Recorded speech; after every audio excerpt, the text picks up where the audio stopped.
today February? Oh my goodness.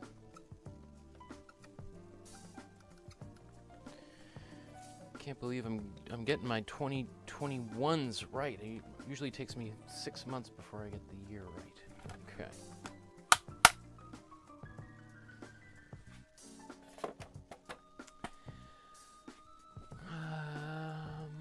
Okay, welcome everybody to my studio. My name is Michael Markowsky, and thank you for joining me, because today we're going to look at another one of my favorite artists, and we're going to make, I don't know how many, maybe a dozen paintings inspired by her.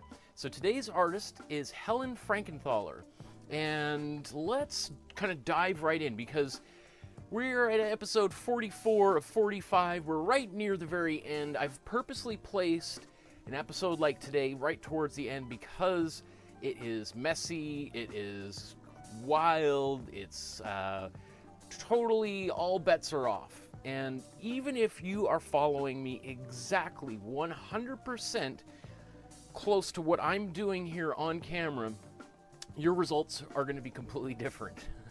And which makes it, you know, when, in terms of the other classes, it makes it an anomaly, because you're probably trying to do exactly what I'm doing and you're getting results hopefully fairly close to what I'm doing.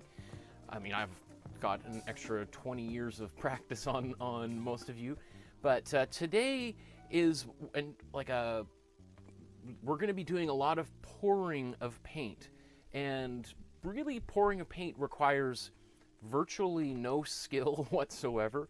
It just requires that you have the materials and maybe a little bit of patience, and you're okay with getting a little bit messy.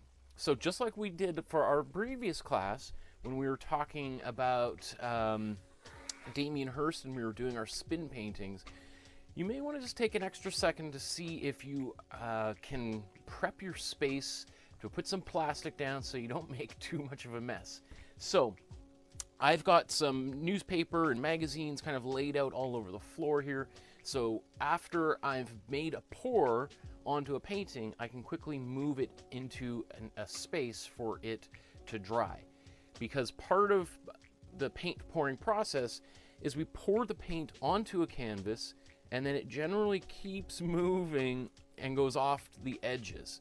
So just be a little bit mindful of that, and it's going to take probably overnight for these paintings to dry, because we're going to be using thicker, well, the paint, we're going to thin it out with pouring mediums and various different kinds of mediums. And so it may take longer to dry, and it'll kind of continue to spread, and that's a big part of the whole paint pouring process. So you just want to make sure that if you leave the painting overnight and you've just got it on one little sheet of paper, you may find when you come back that paint has gone all over the floor. So good things to have. In fact, I just went to the dollar store and I dropped 50 bucks. I spent 50 bucks. That would be a different thing than dropping it. I got some extra parchment paper. Now this is for dividing my paintings that are in my bin behind me, all 40 or plus paintings. So some have made 2 or 3 paintings in some classes, right? So that parchment paper is really helpful for separating the paintings so they don't stick together. And while it's right off the top, one of the things with this process is you really want to let them dry for they'll be dry to the touch after maybe 24 hours or 8 hours, depending on how much paint you're putting on. But they may continue to be a little bit wet inside for a couple of weeks. And so you want to wait as long as possible before you stack any of the paintings we make today. And I've learned the hard way is that when I've been teaching and then I let them dry overnight, and then the next day I come in and they're all dry and I stack them on top of one another. And then later that day we have the class and I'm, handing out people's artwork that they left there to dry. And sometimes they actually will stick together because the paint might form on the bottom of the painting and that sticks to the front of somebody else's painting. But it'll also kind of press down and often flatten any peaks that are still there. So I've got some saran wrap, and this is going to be helpful for doing some of the, I can't remember the name of the technique. It's like a, we're going to draw some of the plastic film across the surface. I also went and bought a whole bunch of extra, you know, these little panels, so that if, let me see, let's bring this so you can just kind of see. You know, I got a whole bunch more of these. These are the 6x8 for, what, $1.50. And then I got some of even smaller 5x7s for $1.50. So I got a plenty of those, because when you're doing this, you want, we're going to have a lot of leftover paint, and it's going to be like, well, what, I want to kind of, now that I've got this whole setup, let's just keep on going. So we want to have lots of materials at our disposal. Other things that I've got here are some latex gloves. All right, so this is, what, a box of 100. You don't need 100. I got this because of the well, actually, I have lots of latex gloves for painting with oil paint, because it's a lot easier to clean up. But when we're using the pouring medium, which here I've got this big jug of pouring medium. I think this is maybe like $60 or so for this big jug. When we're using this material, I find this is like, it sticks to everything. It gets on, it kind of stains your hands. Maybe you've noticed that from our previous episodes. And it certainly, if it gets onto the floor or anything else, it can just be really tricky to get off, right? So, and because I'm going to be doing a lot of moving around and lifting things, it might be helpful to have some rubber gloves or latex gloves to quickly take them off, rather than having to run to the sink and wash my hands each time. So that would be is going to be really helpful.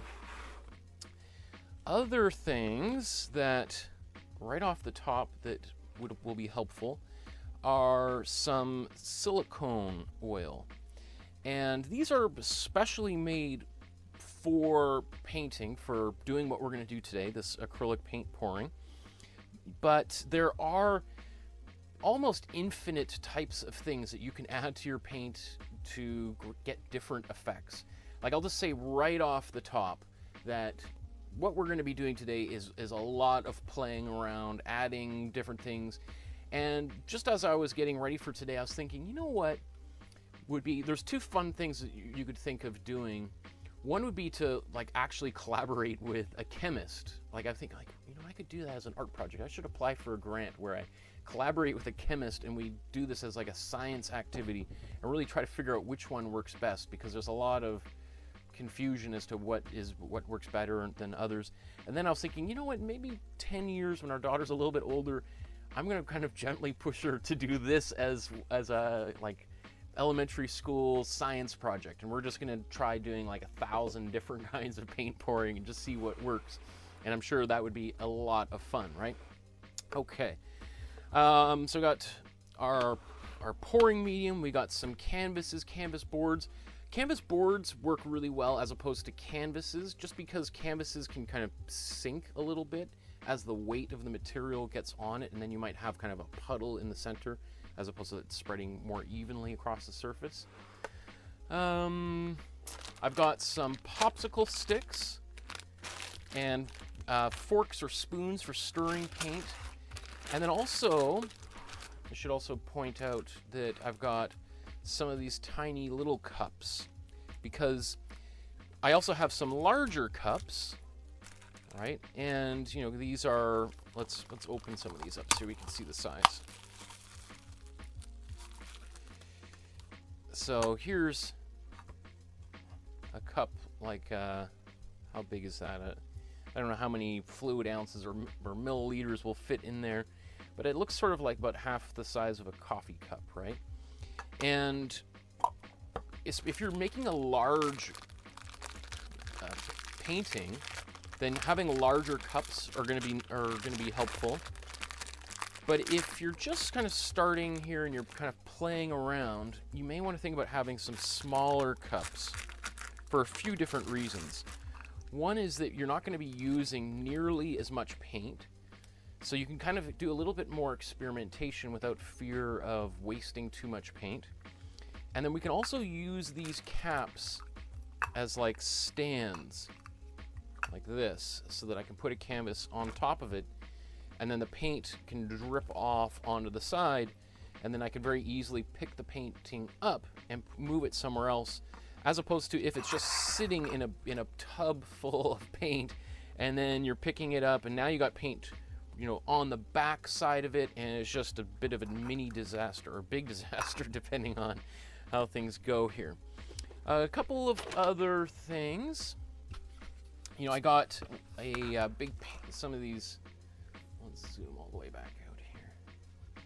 So I got a drip tray from, again, all of this from the dollar store. This is like $4 at the dollar store. You know, it's intended to go underneath, you know, a drying rack, right? But this is going to work, I think, pretty well for catching some of the extra paint that might go off of the painting surface. Again, there were some other trays that had little handles, like serving trays, but the thing with that is they're usually kind of cut along the side, and I was like, that's the lip there is not that big. It's nice and wide all the way around, but paint can easily just go right out the side, especially if your table's uneven. So I got a few of these. I got 2 of them, $4 each. And I'll just sort of point out something similar, but on a little bit of a cheaper end are these kind of rectangular, what do they call it? Like aluminum foil trays, right? So these are, what, $1.25, and these are going to work just as fine. So these might be a little bit more disposable at the end of the day. And other little things, I've got some screws and nails, which may be helpful for getting a few cells in the work, which we'll talk about. And then I've also got these silicone placemats. Now I got these for our daughter for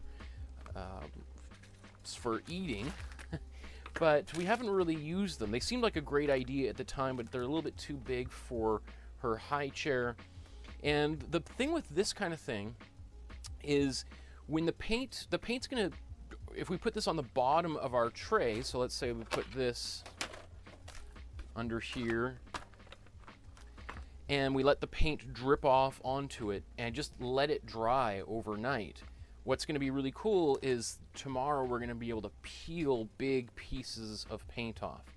I've tried to do the same thing with using wax paper and parchment paper on the bottom, and it does certainly helps with the cleanup for sure, because then you can just kind of peel those sheets up and throw them out. I saved the sheets for the next day overnight a number of times, and I found it was really too difficult to peel the paint off, and it didn't seem to make too much. It was kind of like, but maybe you'll have different luck. Potentially, you know, you could, maybe if you sprayed Pam or cooking spray on there, it might come off a little bit easier. But of course that might affect the paint in some way, but considering we're going to be putting in a bunch of weird things into our paint anyway, having cooking spray in the paint is probably the least of the issues. Okay, so just a little bit of the materials if you want to run and grab any of those things. And let's just kind of take a quick look at our artist for today, Helen Frankenthaler. So here's an image of her. I think this is probably from the 1990s, I would say. So she was born in 1926. I think we'll look at her Wikipedia page shortly here. This is one of the paintings that we're going to recreate right off the top. And we'll talk about a few different ways to do this. This is called Untitled Helen. So Untitled bracket Helen. And a lot of her works are untitled. And that kind of goes back to the group that she was a part of. Or it wasn't really a group, but it was a movement called Abstract Expressionism. And if that sounds familiar, you've probably heard of other members of that movement. The probably most famous would be Jackson Pollock, Another artist would be Mark Rothko. There's Willem de Kooning, Robert Motherwell, who later married our artist today, Helen Frankenthaler. And they all kind of orbited around this one figure named Clement Greenberg, who Helen Frankenthaler was involved with before Robert Motherwell. And Clement Greenberg was this kind of larger-than-life, very powerful writer and critic who was so powerful he could sort of make and break various different artists. And he, at one point, really saw Jackson Pollock as being the greatest artist who ever lived, or at that period of time, and that all art sort of led up to Jackson Pollock, who was a friend of his. And as Jackson Pollock was in his totally abstract dripping phase, and when Jackson Pollock, right towards the end of his life, started introducing figures back into his work, Clement Greenberg basically, you know, turned his back to him. And some people think that that was one of the reasons that really caused Jackson Pollock to go into decline and go into a drinking binge and crash his car and die.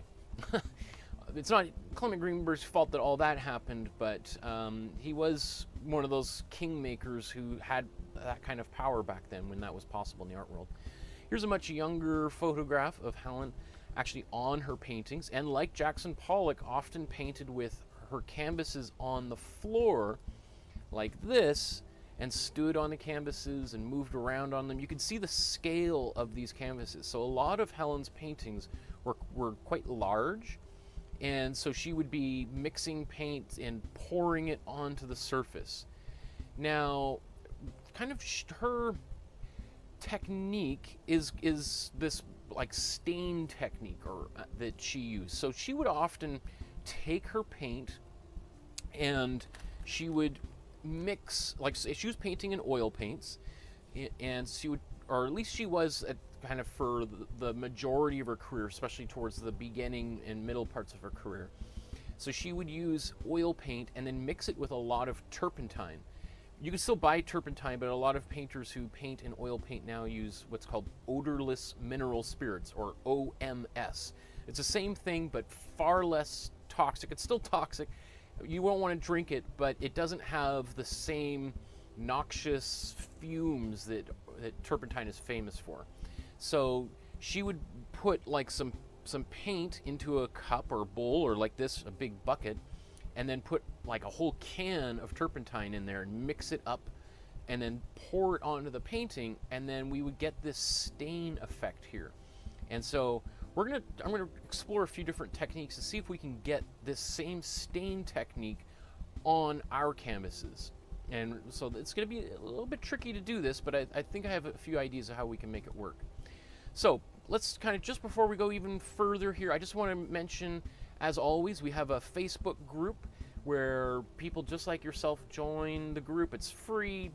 No one's promoting anything except these free classes, and so you can see. Look at this cool painting. Sharon's did the Monet painting. Wow, that looks so. You know what's so cool? And I just love looking at it. Sometimes I think, oh, somebody's just posted the actual original painting, and like, no, these are people just like you guys making work that looks like it belongs in a museum. That's so cool. Wow, cool. Look at all these paintings here. Shelley just got all of her supplies. Great. Cool. So, yeah, look at that. Okay, so I could go on this. So usually, for every episode, what we have in here are downloadable images that you can print out and use to transfer those images onto your canvas. It would be ridiculous to do that for today's class, so if we look in Frankenthaler's folder here, it's empty. But usually if we look at any of these other ones, we've got lots of files in here, and if you're wondering how to transfer an image, then check out the Warhol episode way back, which one was that, 21. I kind of go pretty in depth on that. So our artist today, Helen Frankenthaler. So, 1928, I was off by a couple of years, so she lived quite a nice long life there. And I've sort of talked a little bit of, Clement Greenberg, Jackson Pollock, Robert Motherwell. She was from a relatively wealthy family, and so that provided her the opportunity to go to school for art and really take art seriously. I think for which, was kind of uncommon. There was a lot of women that went to art school but didn't have the means to continue making art after they graduated. So she came from a family of some means, and that allowed her the opportunity to continue her education. She later married another relatively wealthy guy, as I said, Robert Motherwell, and they're known as the Golden Couple because of their lavish entertaining. She had a couple of children, or I guess she gained stepchildren. I don't think she ever had children of her own, actually. We'll talk about her technique as we actually start painting it here. Anything else I want to talk about? Oh, I think this is kind of interesting. When she first saw Jackson Pollock's artwork, she was so blown away with it. She said, it was all there. I wanted to live in this land. I had to live there and master the language, right? I think a lot of people, when they first really saw abstract expressionism in the American abstract expressionism in the late 1940s, early 50s, it was a big shock to people. I think you can see the traces of it that led up to that point, but it sort of just exploded. Like once it hit, it went off like a bomb, and it spread everywhere and into sculpture and obviously painting, drawing, and I don't know about architecture. I have to think about that, but even into fashion. So pretty quickly, within a period of about 5 years, you saw a lot of artists really embrace abstract painting. So let's take a look at some of her artwork here. Again, you have to imagine that many of these paintings are quite big, right? So they look kind of, when we're looking at these images on the screen, they look quite small because we don't have a sense of scale, but they are pretty big, right? Like look at this here where she's in her studio and she's got these huge canvases that she then again paints on the floor and then has stretched. She probably stretched them herself or had some help, because stretching a canvas that big, I've done it many times, is really, that's a physically exhausting exercise. So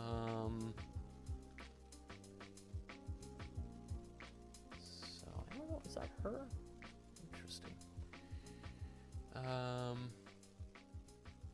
These are cool. I love this artwork, and I mean, it took me a little bit of time to come around to understand. I think I told recently my story of coming to understand Jackson Pollock's artwork, and originally I had no interest in whatsoever until I saw his retrospective at the Museum of Modern Art, and you could see step by step how he progressed from originally a fairly kind of well, not fully realist style. His kind of big mentor when he was growing up was Thomas Hart Benton, who was like a regionalist, muralist kind of painter, and then he moved into Cubism, and then he moved into the drip paintings. And when you see all those paintings side by side, you can kind of see that slow evolution, and then you're like, oh, I get it. Now I understand how he got from point A to point B. And I think if you just look at abstract painting totally cold and you have no background going into it, you would be like I was. You're just like, this doesn't make any sense to me. In fact, it's a little bit, I feel like there's an inside joke that I don't understand, and I don't know what's going on, and it makes me feel super uncomfortable. And I think a lot of people feel that way when they look at abstract art. And so if we think of, maybe we'll talk as we make some paintings here, a little bit about why people make abstract art and its value and what we can learn from it, and but ultimately it comes down to your own sense of personal taste. I do think the more you understand about it, the maybe more it is to easier to appreciate it. But I certainly understand if by the end of today's episode you're still like, yeah, like even my wife, we were sitting upstairs and she's just looking at some of these images. She's like, I don't really know why people like this stuff. Right? So let me just take a quick look here in the chat. Iris says, I'm just going to watch today. I have no pouring medium and I'm nowhere near an art store. Well, we're going to do a few tests with just paint and some water. So we're going to do a bunch of different things. Deborah was saying, I've started painting. My pouring medium came today, but I will see how it goes before I start. I often like to start and finish the next day. Deborah says, I wonder if I can do this with water instead of pouring medium. Lori says, I'm watching after my 3-year-old granddaughter, so I think it's safest to watch this one. Yeah, you might want to just, although I did say to my wife, if you want to bring our daughter down at some point today, that might be a lot of fun, because she might really enjoy watching the paint spread around. Okay, so I think, which way should we start today? How about, what we'll do is let's get set up, and I think I'll use these trays for the first few. We'll see how these work. Okay, let's. We've got some of these. I wonder if these will. They don't fit right in the middle. I'm just going to put a bunch. Oh, let me change this to. So what I'm just going to put a few of these cups around, spread them around in here, and then we'll see how these paintings rest on them. That's good. I'll make sure that there's. Sometimes if you just put a few down there, then if a corner goes out, the whole thing flops over. That's why I've just put a few extra in there. Keep it nice and stable. Okay, so let's open up some of these. I'm also going to try as best as possible to record on the back of these canvases what I'm up to, so that later on, when all the paint dries, I'll be able to remember exactly the process.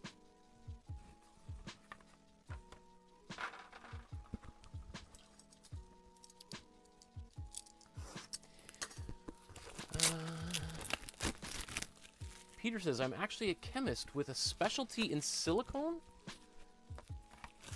Now you gotta be kidding me. That would be too funny if that's true, Peter. I mean, ultimately, when we really think about it, like, paint is all chemistry. It's all about, which pigments and materials are going to mix well together. And there's a reason why a lot of early painters were also very interested in alchemy. Right? Because if you go back 500 years, a lot of things weren't. The divisions between different,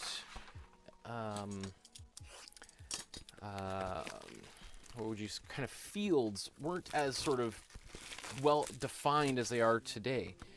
You'd have painters and artists spending time in shoulder to shoulder watching the dissection of corpses. And Leonardo is very famous for being one of the very first artists to really explore human anatomy and dissect corpses. So I always find that super interesting. Okay. Now Peter says, "Oh, I'm just joking. I got a PhD." What? Now I'm super confused. Oh, no, I'm not joking. I got a PhD in chemistry with a specialty in silicone. Ah, okay, so Peter, you're gonna have to explain to us why this silicone works to create the cells as we do this, and why it doesn't at other times. This is exactly, remember I was saying at the beginning how great it would be to collaborate with a scientist for this? And then here, within our midst, we have one right here. Okay, so let me just try to create a little space for myself. Okay, so I got my painting tray, I got some canvases. I'm not even, you could see it, these are just bare canvases. The pre-stretched and pre-gessoed canvases, but I haven't bothered to put any extra gesso on them at all. That's not, in fact, if anything, some of this texture on the surface of the painting might be good to help grab and hold of some of the paint that we're about to drip all over it. So,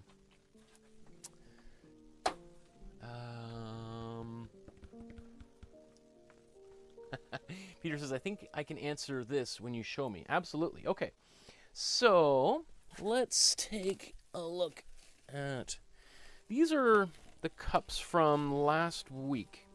So I'm curious. I put some saran wrap over the top. And these were the cups that I added water to. So this is just water and paint. Now, I'm actually surprised that they lasted as well as they did. Obviously, sealing them did well, but sometimes the air will leak in there, so that's interesting that they did as well. So, but we'll mix more of this. I just wanted to kind of, if I have a lot of extra paint like that, I want to keep it rather than throw it down the drain or. Okay, so we can use the paint that we have. But some of what I'll suggest too, if you really want to get into this, then having some of these, I think, cost like $10 at Michael's. I think these is how much these are. They were 10, 12, something around there. And these paints are already a little bit thinner than the paints that we've been painting with, the Amsterdam paint. So you can use the Amsterdam paint, and we're going to use some of that Amsterdam paint, but I would say that if you're really into this, you might want to think of investing in just a little bit cheaper paints. Just because they're, we're going to use a lot of paint, and a lot of paint doesn't make it onto the canvas. So, let's see. Let's start small. Let's put a few of these cups out here. Let's zoom in.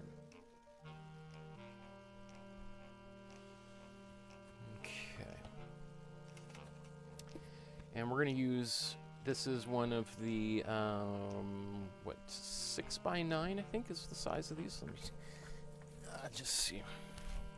That's 5x7. 6x8.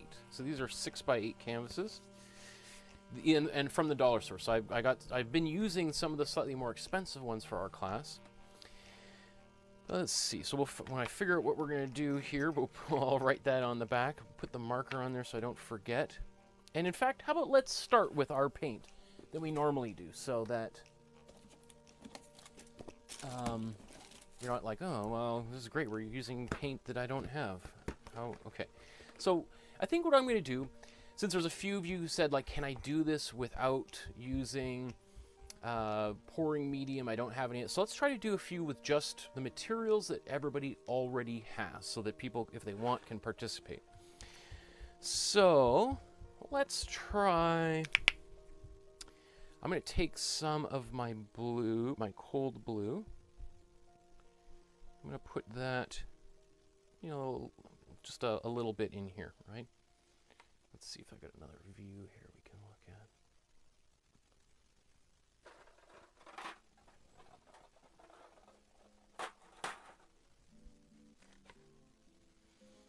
Alright, so you can see how much is in there. Not too much just yet.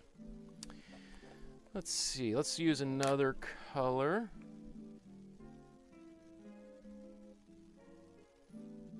some of the yellow. And let's go, we'll use all three cool colors here. Okay. And then we'll also use some white, although I forgot to get more white, so I'm going to use just some of this Michael's stuff, which is a little bit, slightly more fluid, but you can see, like, if I put it on its side, it's not like the paint is rushing out on any of these, right? It's not like, you can see, oh, that'll roll away. You can see the paint is still, you know, pretty, it's still quite solid in there. Okay. Got a lot of stuff on this table today. Okay, and then so here's just a bucket of water and my small cups.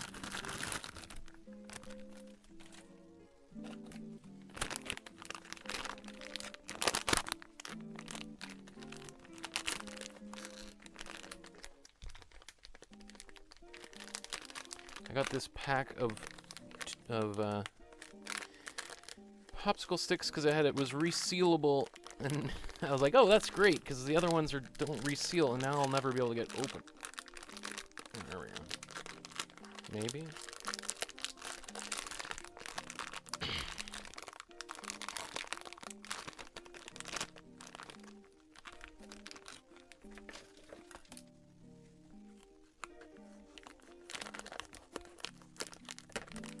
Okay.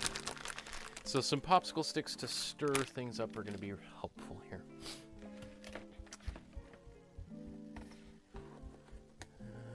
Okay. A lot of stuff precariously balanced all over the place. Okay. Move that out of the way. So let's just take another one of these small cups. And here, I'm just gonna say put it in the blue.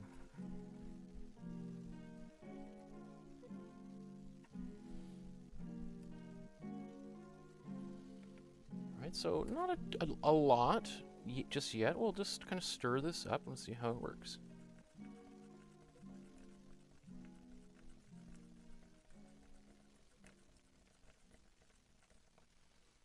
Stir. Let's try, we'll do the same thing. We'll add, in fact, let's just mix a bunch of this up here.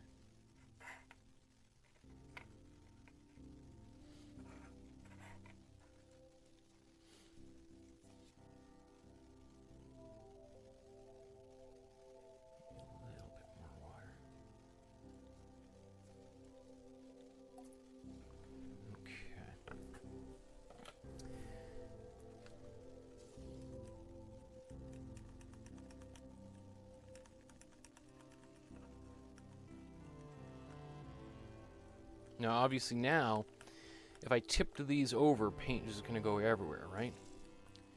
And I just put my yellow stir stick into my white, which is, that's what I get for trying to talk and do something else at the same time.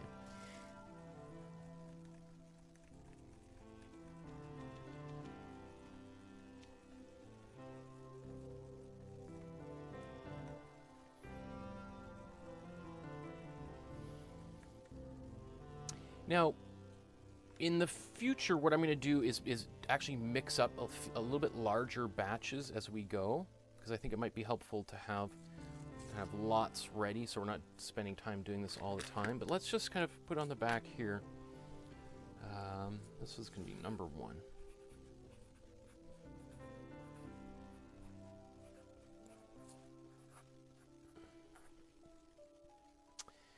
And I think This one we'll just do a dirty pour.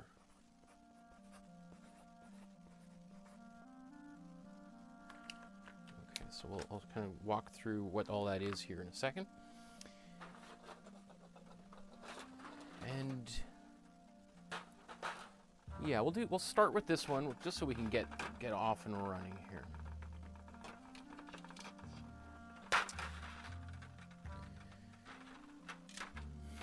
I don't think I need so many of these in here, but okay.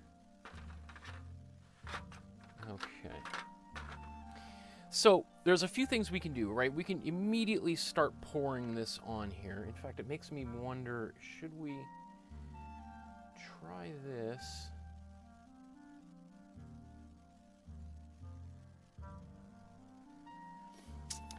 If I want to get that background, it would be probably helpful if I just tried to mix that color a little bit. So how about, you know, I'm going to make a few panels that have that same color. Well, let's do one pour and then I'll go back. Okay. So to do a dirty pour, what we're going to do is I don't have an in-between sized cup, but what we would do is we're going to take these colors that we've mixed and then we put them together into one cup.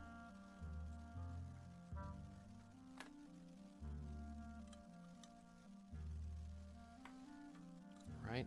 And then we're just going to pour it over this surface.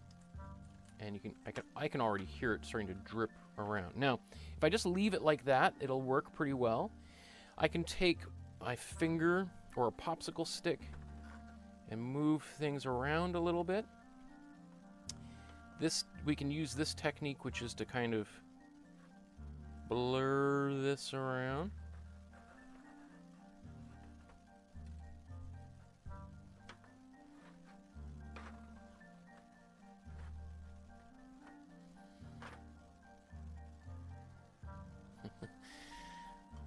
Now that's cool. I don't know if I like this shiny surface behind her because it kind of takes away from the painting itself. So I might transition to a different color, or the silicone next here. But so here's the water on this surface, and you know I actually really like what's happening there. So maybe let's just see if I can continue with this.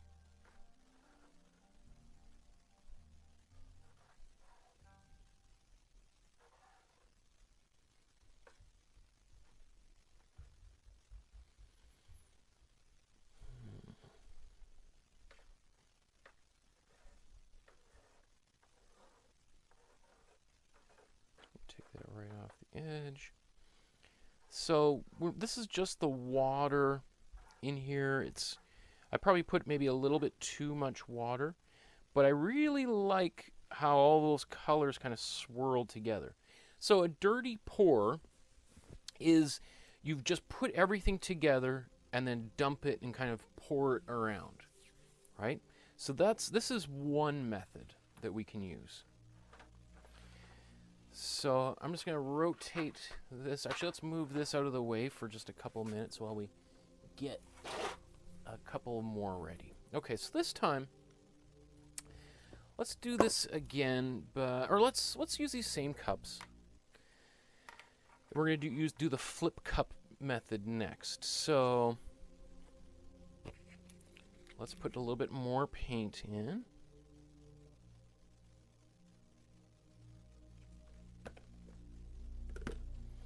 And obviously things are going to change by tomorrow too. So sometimes what looks, you know, average at best right now, you come back 24 hours later and after the paint is kind of settled and done its little magic, it's like, whoa, that turned out to be much different than expected.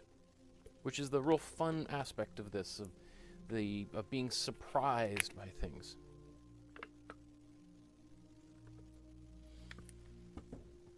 Okay, so again,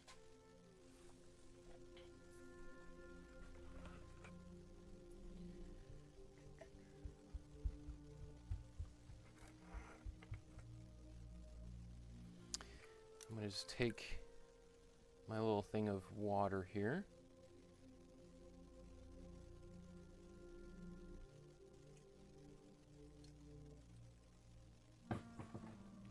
Okay.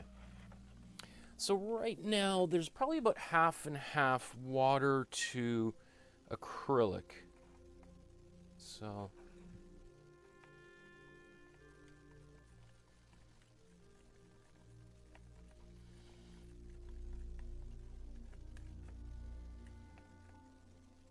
I do find white tends to be the one paint that is always a little bit chunkier than everything else. I don't know why white behaves that way, but that's how the color does its thing.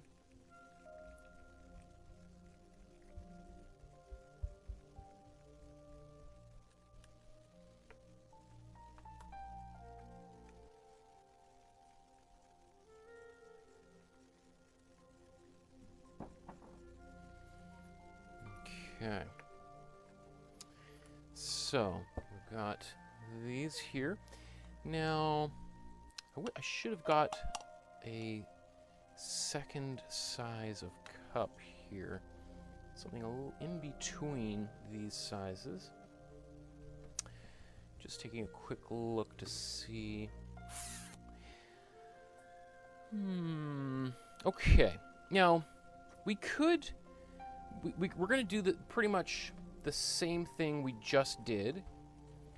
Now, it's not going to work as well with water, what we're just about to do, but I just thought, let's just try it, and we'll just kind of see how things turn out. So, let's dump the blue in here. Dump the red in there. Our yellow in here. And our white in there. So we've got everything in there. And then I should have done this because now everything's kind of slowly mixing in that cup, but let's say this is 2, this is water, and this is the flip cup.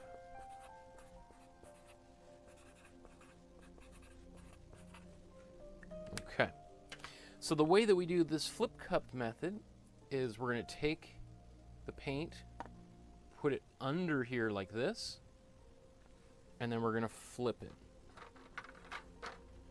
like that. And then we're just going to let it sit for a couple seconds, so ideally everything's kind of dripping off of the inside of the cup onto the surface here. Since we used water, it happened pretty quickly. And we just take this, let's zoom in a bit.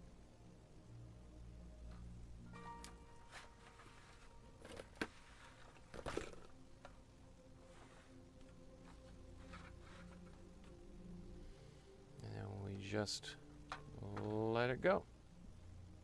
You can see how chunky it is. I probably could have stirred these a little bit better. So right now we got a big plop right in the middle. You're going to see how different this is when we use the pouring medium later. So, but it is instructive to kind of see how this turned out. So we can do, let's try to spread this out and maybe more of like the spin pattern that we were using last time.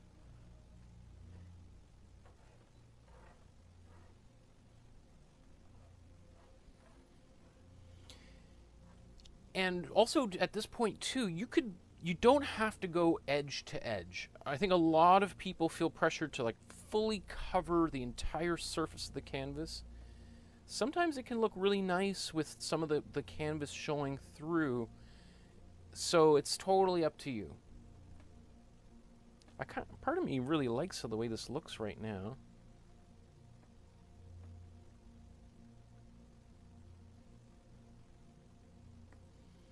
You know, does it look pretty gross? It kind of does look pretty gross. So what is happening is we've got a bunch of different colors. We only have 4 different colors in there, but they are kind of mixing together as the paint is sitting in that cup and as it starts to dry, and they move around a little bit.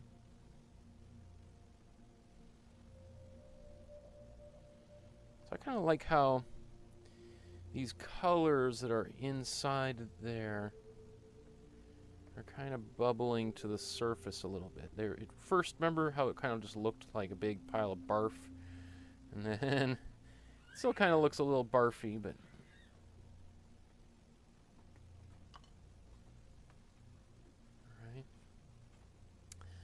okay, so there's our first two pretty gooey paintings.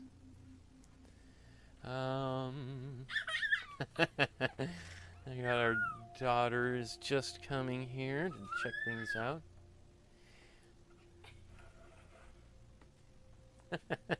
You guys want to come in and take a little closer look at things? Hi, everybody! Edie, what's that? Look at that gooey paint, eh? You Want to have some of that? Yuck, yuck, yuck. Yuck, yuck, yuck, yuck, yuck. You want to get it? Yeah. Wow. We're gonna do a different one now, where we're gonna use some of the pouring medium, which is gonna change things up just a little bit. So let's kind of put some cups down here, and we'll try things out. Put some yellow. Let's do the same color so that we kind of keep things consistent. Yeah. Well, you probably don't want to drink anything that's been mixed here today. Shots, shots, shots, shots, shots, shots, shots, shots. Right, Edie? Paint. Actually, you know what? Maybe I'm going to keep the same. I was going to mix a little bit more, so I don't have to mix the small batches. But I think we'll start small, and then where did my big jug go? Here we go. Hi, Donna and Deborah. Say hi. Hello. Hello. Okay. Whew. So now we'll just kind of take a closer look here. Sorry. She really likes these, watching herself on the camera. Mm-hmm. So we're gonna put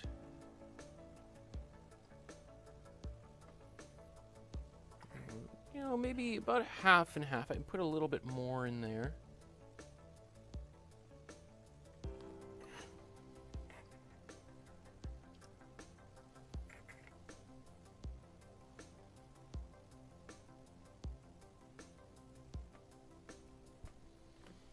Okay.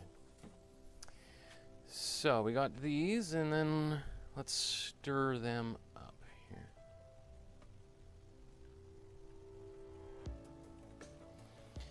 So we'll see the difference between adding pouring medium and adding water to our mixture.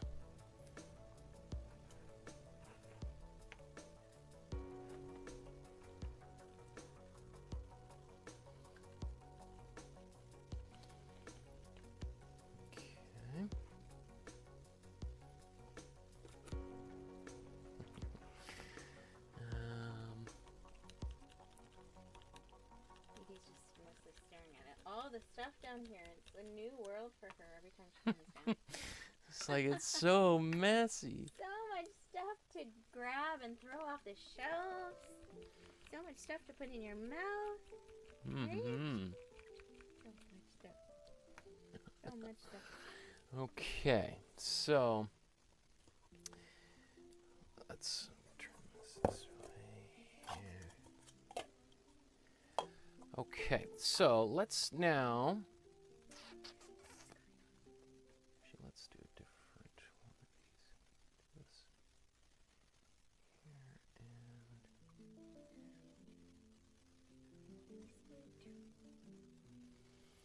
Okay, so we're gonna take these and we're gonna pour them.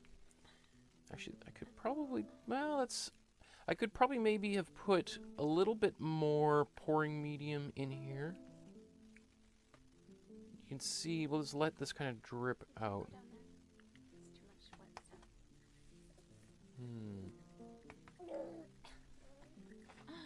wet stuff.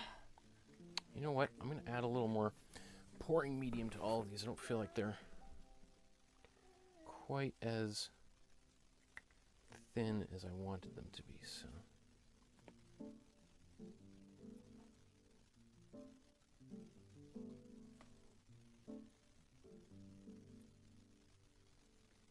So now we're basically at 2-to-1 paint to pouring medium.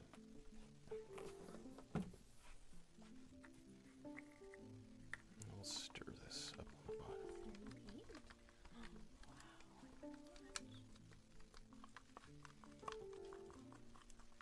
I don't want to get in there. Immediately, oh, let me grab it. You want to get in there, huh?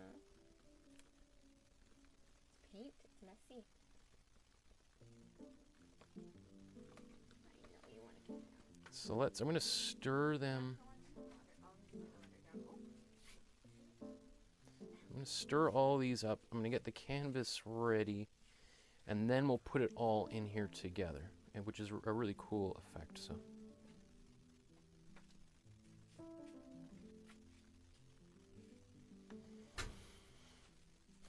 Okay. Oh, I don't mind. Okay, so this is our third one. This is pouring medium plus acrylic, and I think this one we'll do the flip cup. I think the dirty pour, just sort of pouring it on there, is kind of maybe fairly self-explanatory.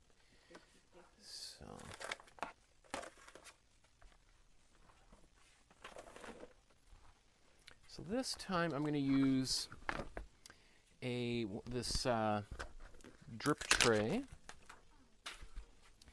and I'm also going to take one of these silicone sheets and put that underneath here.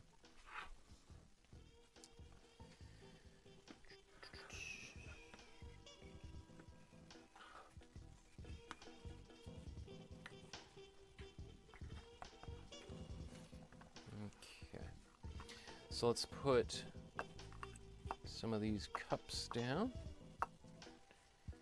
and then let's back that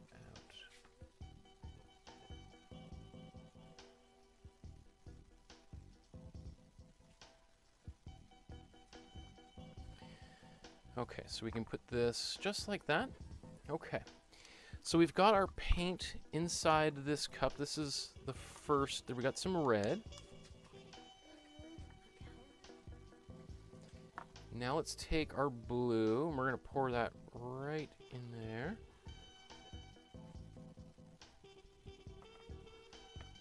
And then let's put our white.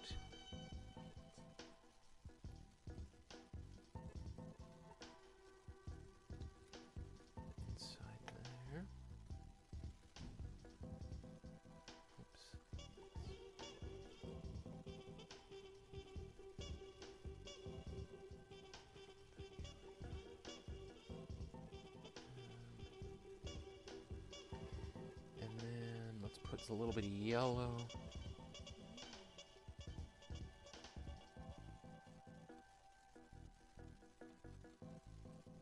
Right, and then of course you can always add a little bit more of the same color back again. So let's put maybe a little bit, just a bit of blue back in the middle.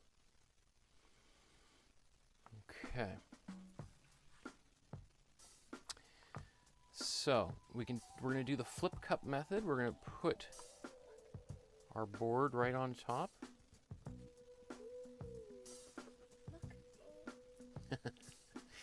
And then we're going to go up. I'm just looking at the screen. And we'll sit it here for a second. You can see the paint kind of slowly coming down the edges. And so we've now got kind of a little layer of paint right in the middle here. Starts to bubble out in a few different places here. You really want to have a little bit of patience here because we want all that paint to kind of come down, and then we pull this off, it's going to start rushing towards the edges here. So the more that we can just resist the urge.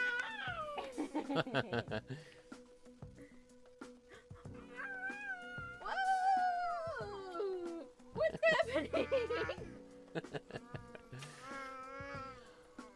Wow, lots of comments in the chat here.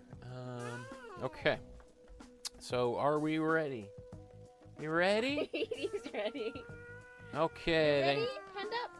Hands up if you're ready. Okay. Boom. Alright, and it kind of goes in its different directions. So I'm going to try to spread it out. Often what people will do is try to get a little bit on the extra on the corners here. So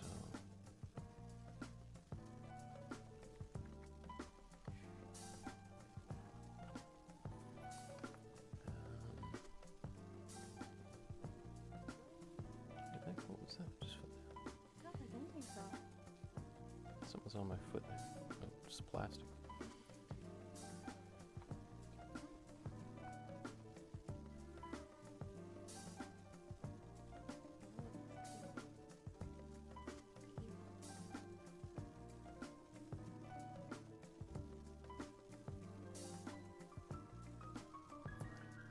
So we can just let it do its thing, or we can try to help it a little bit by kind of getting a little bit of paint on some of these edges. Yeah.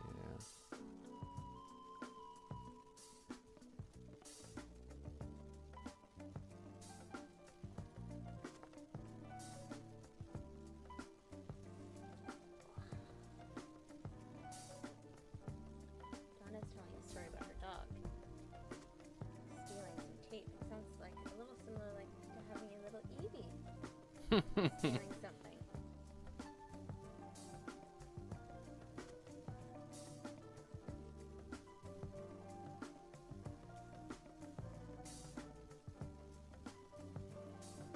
So we can do a little bit of this. We can also get down.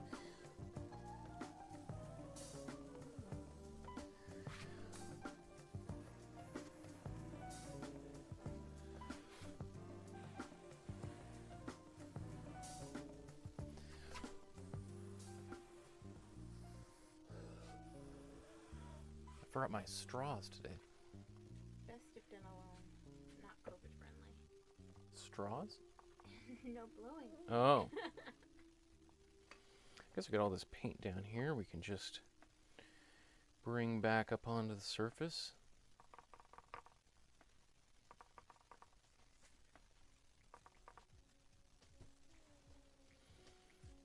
Okay.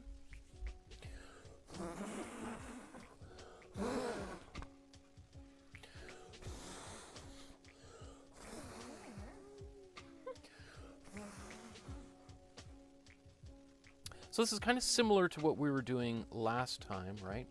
With the spin paintings, and if you didn't have a spinner, you can kind of get to this stage. You could do this exact same thing if you didn't have any pouring medium and you just had water. You just put very little water and have a lot more paint, right? So, which tends to be a little more costly, right?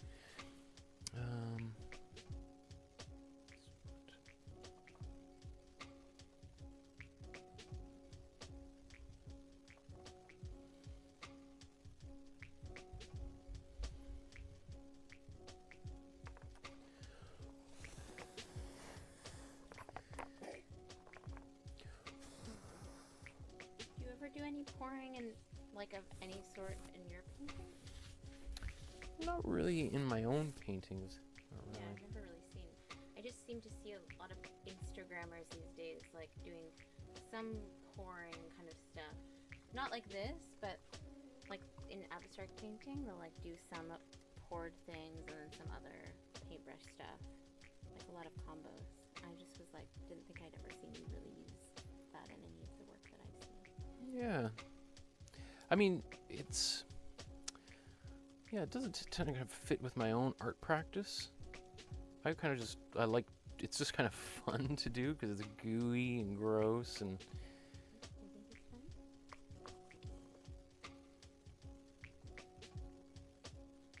And it's fun to do, and it's also fun to kind of watch. Like most of the time when it comes to like paint drawing, it's not very pleasant. But this stuff, it moves. It kind of has a life of its own, so it starts to, it'll change. Like, I mean, looking at it right now, it's going to be a different painting in 24 hours. The paint will kind of shift a bit. And especially if this is not level, it's going to move in different ways. Okay. So, I think what I'm going to do another one just like this, but this time I'm going to introduce some silicone in there. We're going to start getting some cells, which is kind of cool as well. Were there kind of cells when you first poured it? It might have been a little bit. But they don't say. A little bit. It's pretty hard to get cells without silicone. We'll look at a few. We'll try doing a few different exercises here to try to get a little bit of it. But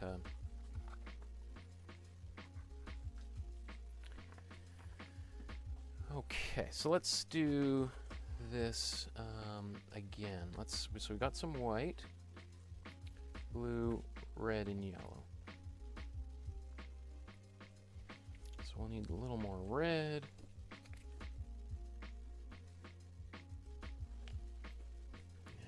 Blue, and we've got, I think, enough of yellow and white left over. You want to have some pouring medium for lunch? Just a flick. Flick it. With your fingers all goopy, don't you? It's hard to keep your still for too long. Actually, done pretty good so far. I'm amazed, actually, yeah.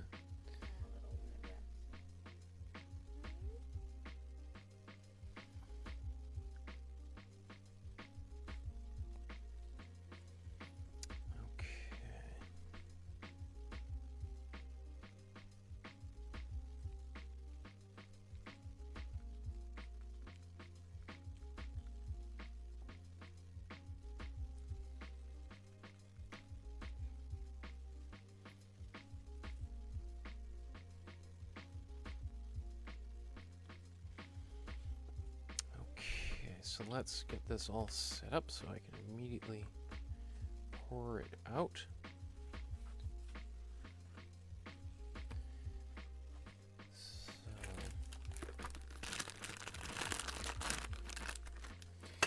You know, I mean, there's even every minute I'm sitting there thinking like, oh, we could do this slightly bit different. So each time there's so many different ways we could go about this.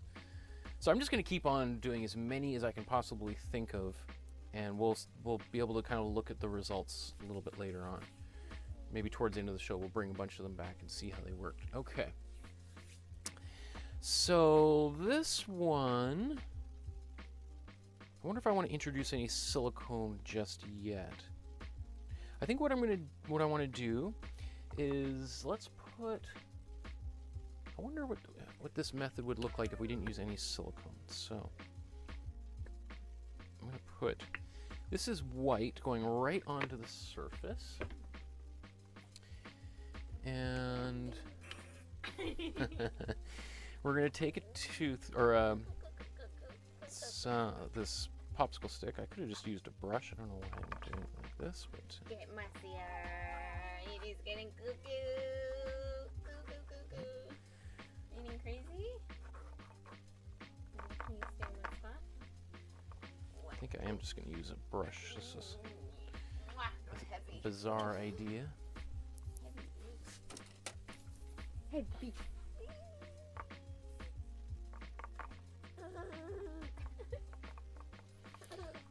So the point is just to cover this surface with a wet paint here. So again, this is all just, we've got paint, we've got a little bit of, or actually there's no water in this, is just all pouring medium. So, let's try this right now. So now we've got this, there's pouring medium in this, but none on this surface here. What are you doing? Look, it's Daddy's making a cool painting. Look.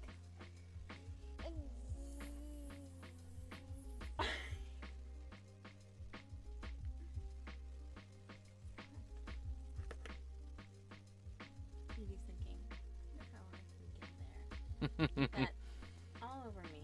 What are you thinking? Wow. Okay, and I am going to put a bit of pouring medium white here on this one side. Now let's take some saran wrap.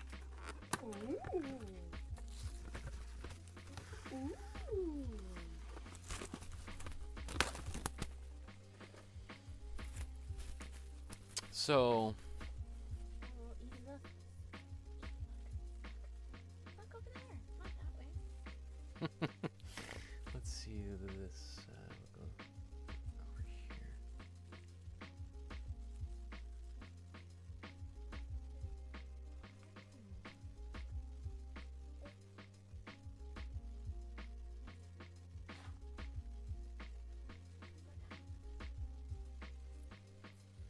That's cool. Shake. Let's just shake a bit of this onto it. Okay.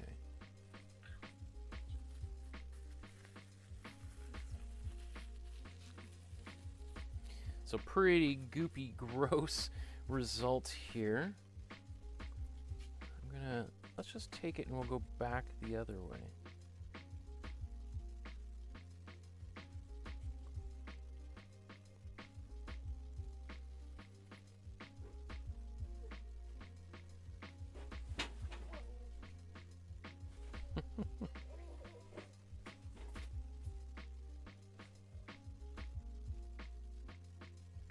Okay, so I don't see any cells or anything happening right now. It's pretty still. Okay. So, I think we can see how this worked so far. In fact, I kind of want to put even more white on there, but I kind of think it looks pretty cool. you like it pretty cool like that? I might have to take Edie back upstairs. Yeah, totally. Let me see.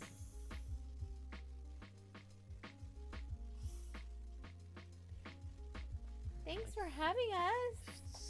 Have a great night, everybody. Happy Tuesday night. Say bye. Why gonna get Oh, that? be careful.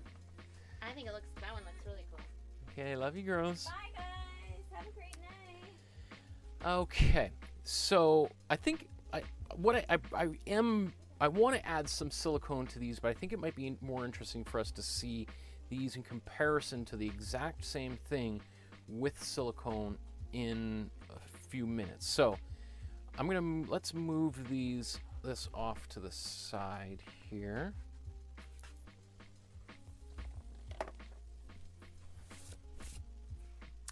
And we'll prep another one here.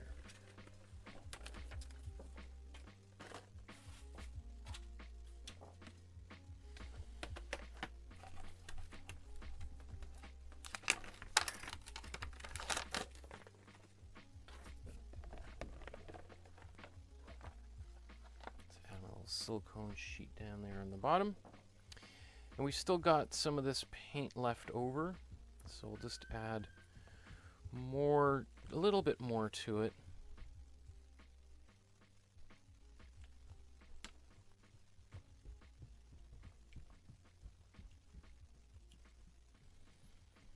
I think I need a little bit more white in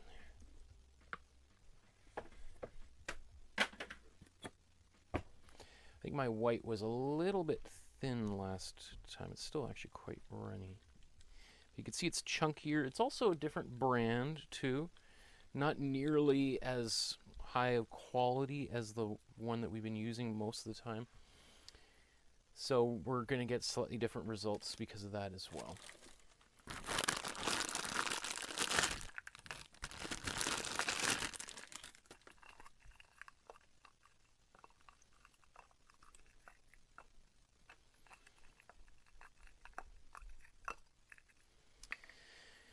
And I'm going to use a new cup to pour these in, and we're going to write down, this is number 4, I think, right? No, 1, 2, 3. Oh, this is number 5? Okay, so this is our pouring medium plus acrylic, and we'll do the flip cup. Okay, and we'll use, we'll dip a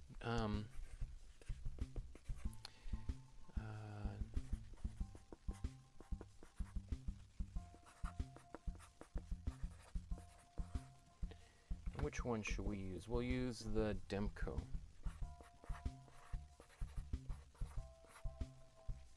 Okay. And my lid. Okay. So, let's just rotate this around.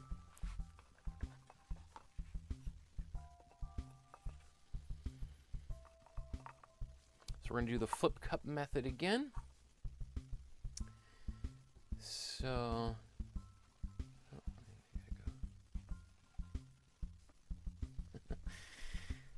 oh, which one should we do? Let's put white in there. Oh, that's really watery. I'm surprised actually it's that watery. It makes me wonder if that was water or pouring medium in there. In fact, I'm going to add some pouring medium to this. I don't think it should be quite nearly as watery as that.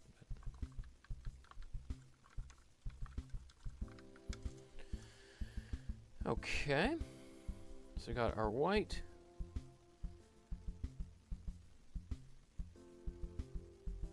Blue.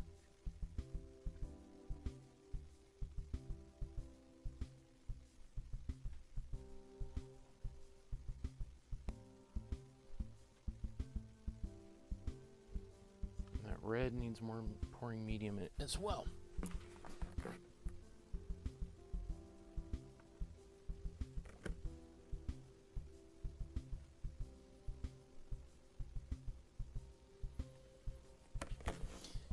Like some of these paints just have different compositions, you know, based, and they work fine for doing what your normal painting is, but when we start adding different chemicals to them, they just start behaving a little bit differently. I guess I did put more red in here. Okay. Now let's put a little more white back in the middle.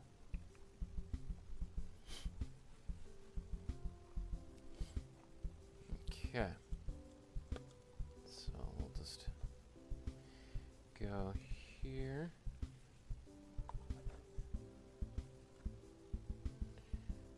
So, the flip cup method, and then ready, 1, 2, 3.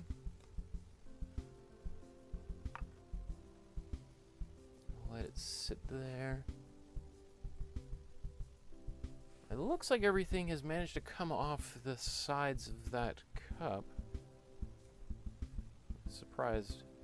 I think it's that white was really, really watery. So it's all there. Let's take the cup off.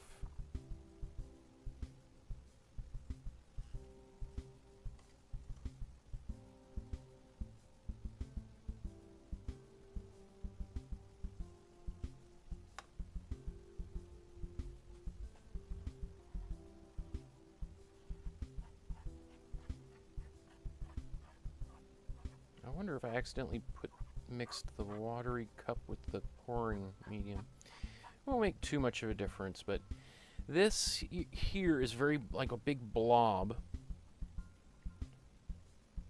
Alright, so there's probably not enough pouring medium in here.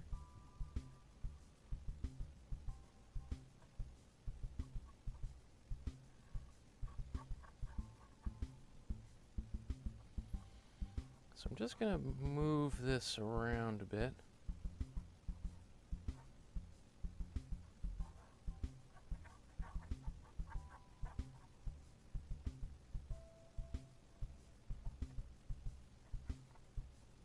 Okay. So it looks kind of cool like that. The next thing I want to do is, so I'm going to take this Demco brand silicone oil, and I'm going to pour it into a little cup here. I don't need a ton of it just yet. So, and I think a big mistake people make is adding way too much of the silicone to their mixture.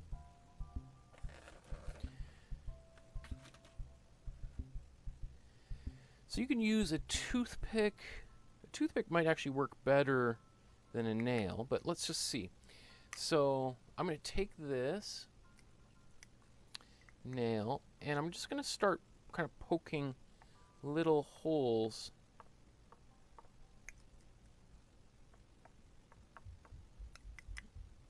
into this surface with the silicone.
Alright, so I'm not adding too much. I'm just sort of getting it on this nail and then tapping through, because the part of it is trying to get through the layers of paint here.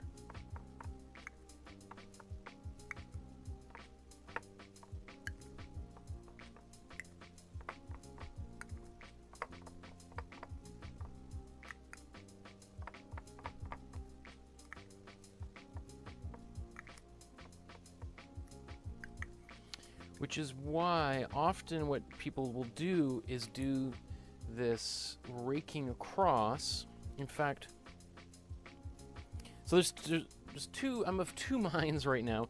One of which is if we just let it sit, it's going to change. Things are going to slowly start to evolve.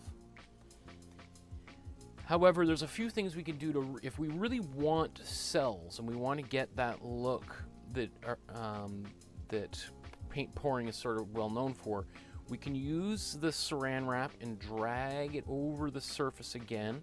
That's really going to help create some cells, because what's going to happen is we'll have a little bit of silicone on this layer. The acrylic goes over top of it, and the silicone is going to resist that acrylic and kind of want to push through and pop through. So that's one way to get it. Another way to do it is to use some heat. And I wonder if I can reach my heat tool there. Let me see. Or I could just leave it and we'll see some activation. I don't expect this one to go wild, but I think things will unfold here. I wonder what I should do.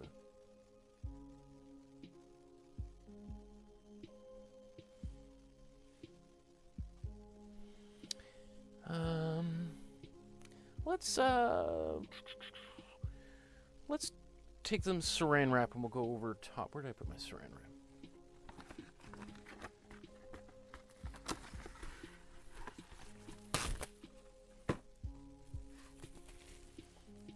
Okay. So, I mean, I don't know, that looks pretty cool, though. You know, let's do a different one so that we can kind of see them all side by side, and that way we don't, yeah, let's do that. Because I like the way that looks just on its own. We don't see the cells yet, but, so this one, number 6, this is pouring medium. Plus, we'll do the flip cup.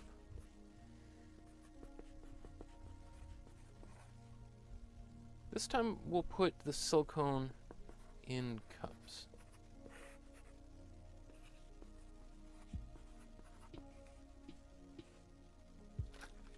And I think you'll see a different result pretty quickly as well.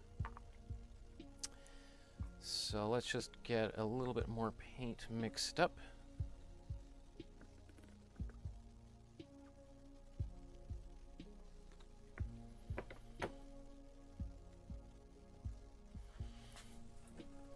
Need a lot more pouring medium.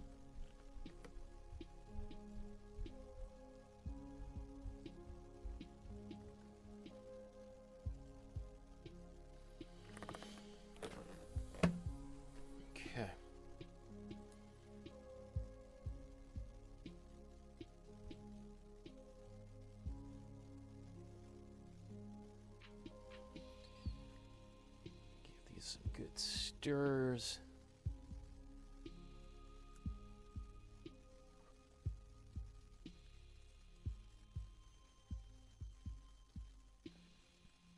I'm probably not stirring them as much as I could be, and that's why they're turning out a little bit chunky.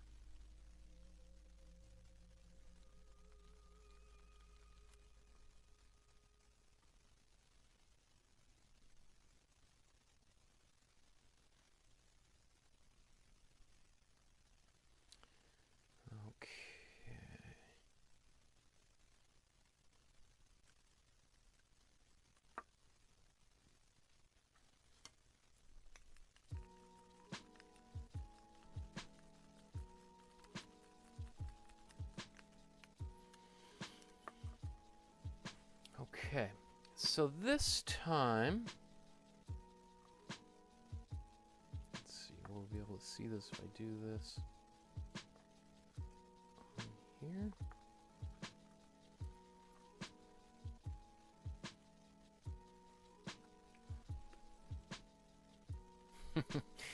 Okay, so this time I'm going to take the silicone oil, and we're going to put just a couple of drops in each one of these.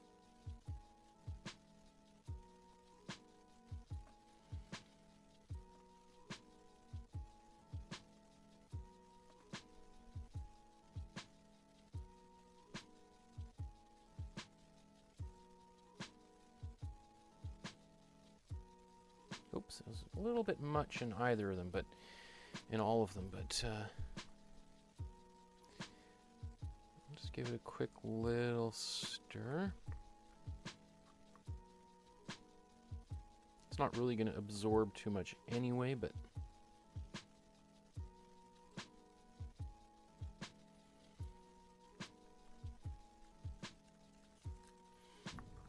okay. And we're going to prep the surface again, I think.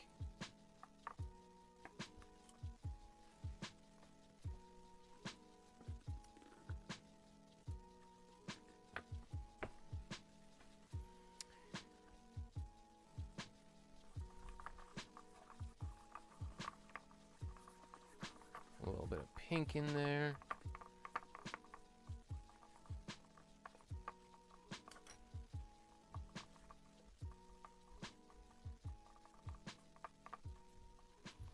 This probably could also have been a little bit watered down a little bit more.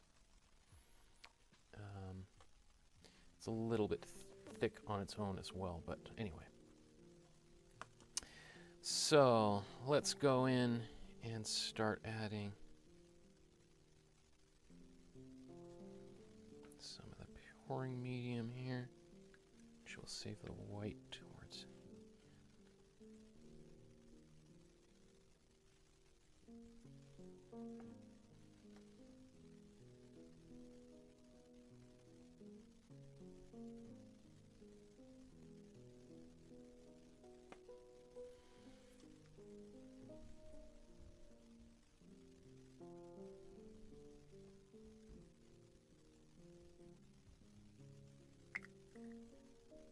Okay. So now we're going to take this saran wrap and we're going to go back over top of this surface.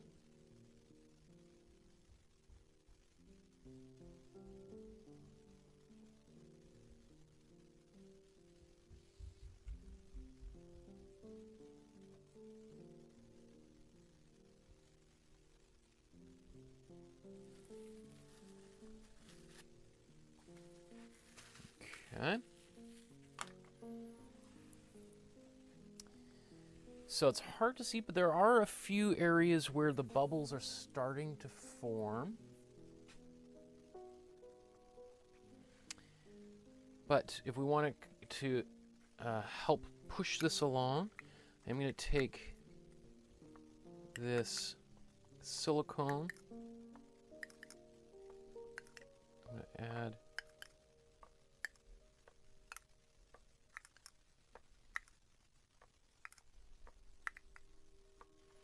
you see the kind of immediate reaction. I think it's mostly because we have really distinct layers of paint here.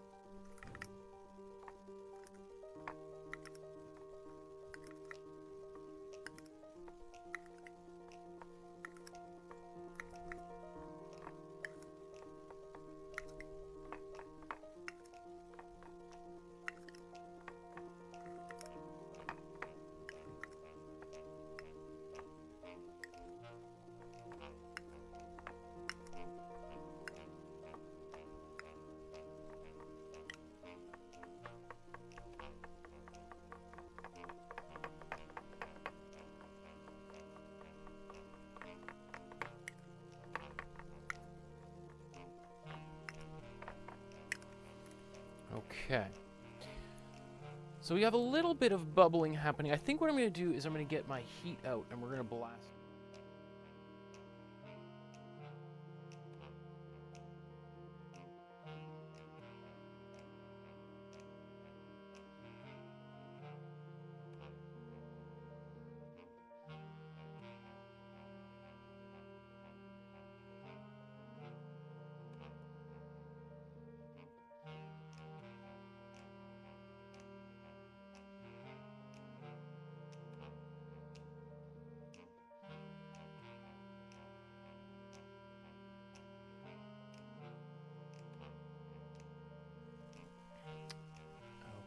Okay. So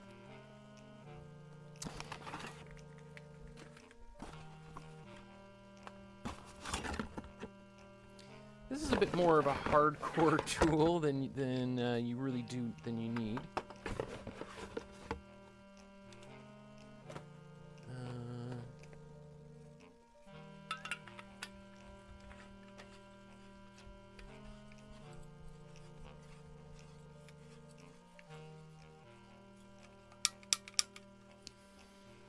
Okay.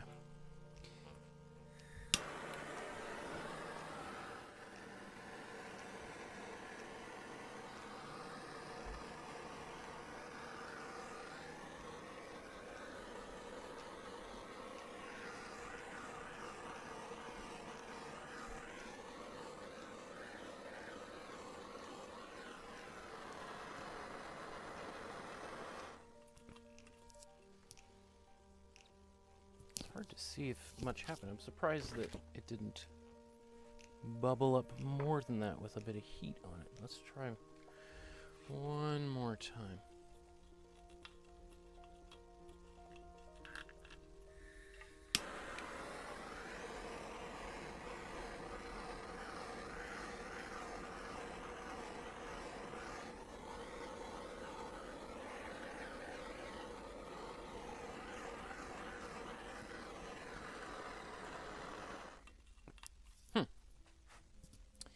Usually we get some nice cells forming because of that.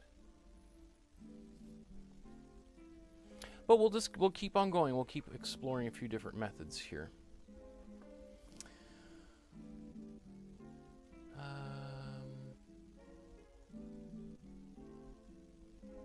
Okay.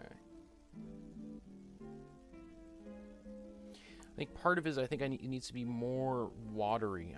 I'm a little bit too thick with these paints. So let's move some of them out of the way.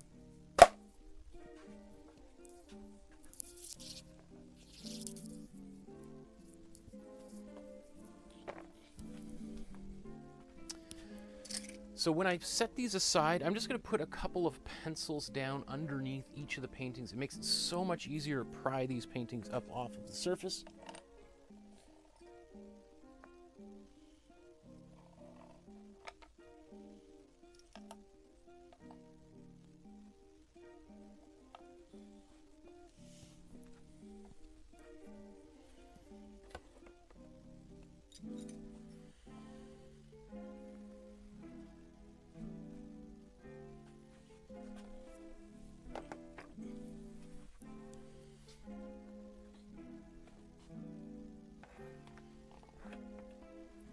Okay.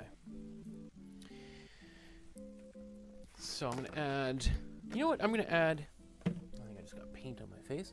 I'm going to add water to some of these because I feel like they're still way too thick of these paints, and that's why we're not getting the movement that I would like to see happening here. So let's add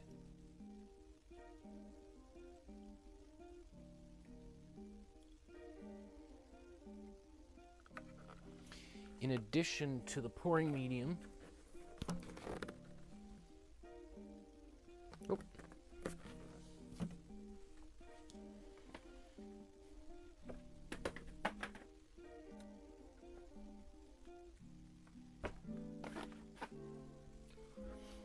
Okay.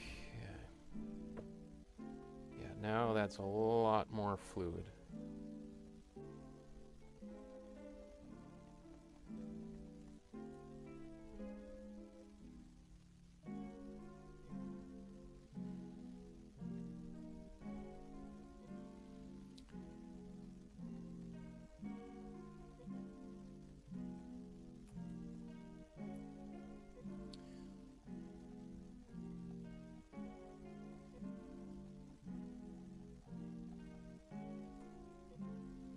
There's so many comments there.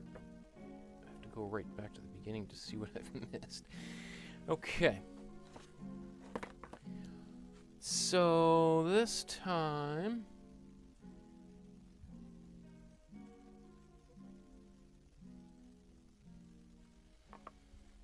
I'm going to use a fork rather than a nail.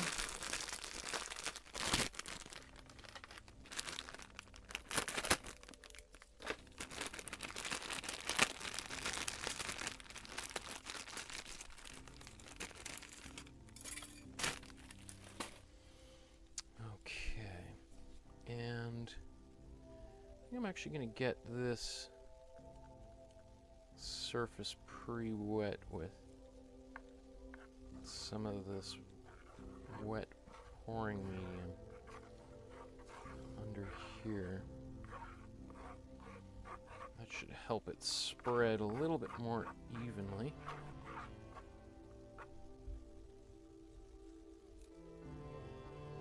Okay.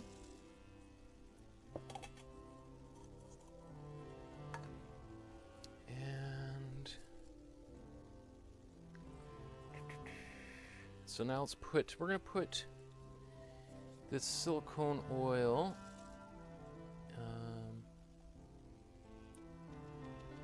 in the cups again.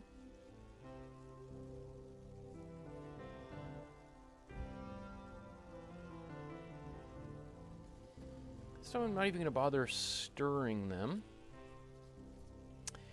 And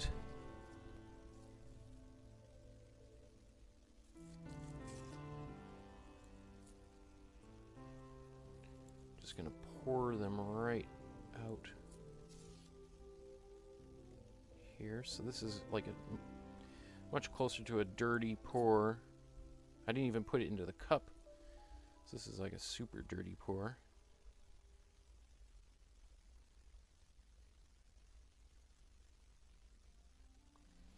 So now we got this is probably the wettest surface we've had thus far.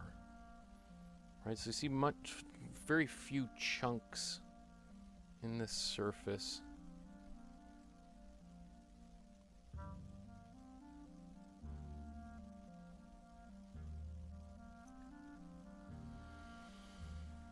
Okay. And I'm just going to take a little silicone oil and put this in the cup. And let's zoom in.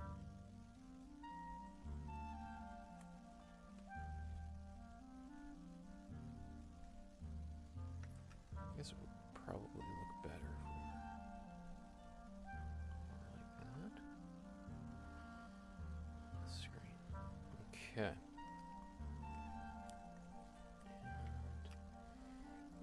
Prop things up just a bit, so what can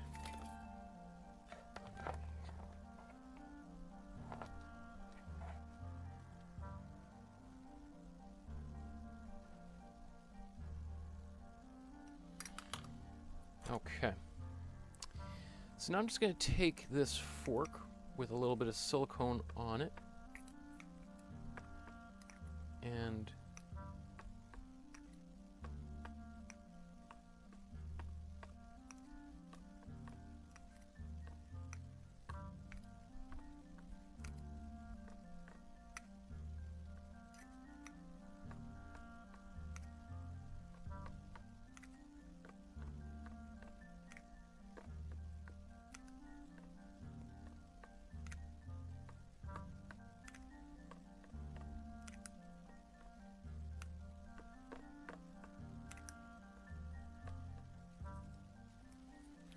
there should be ample amounts of everything in there. Maybe a little bit too much silicone. Sometimes that's what I do when things aren't turning out. I start putting more and more material on there, which actually is not helpful.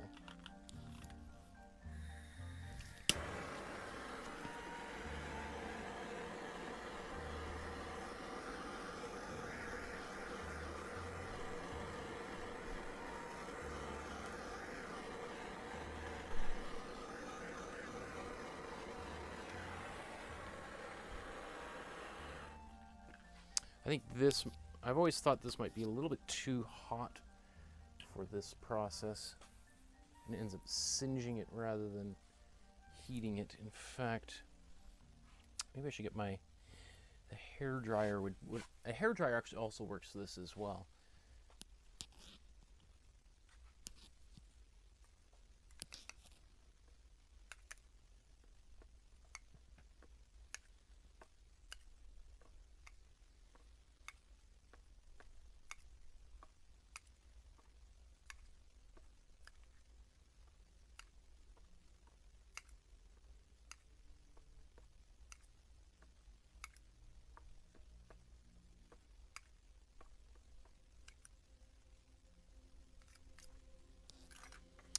Yeah, there's a little. I can see the silicone. I put way too much on there, but one more blast of heat.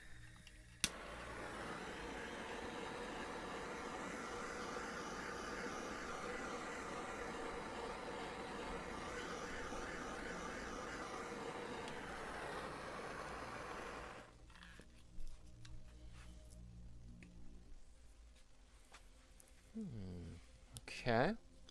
So let's turn things around, and we'll do a different technique, which should also get. If we do the swiping across this surface, our results should be much better. So let's just rotate that.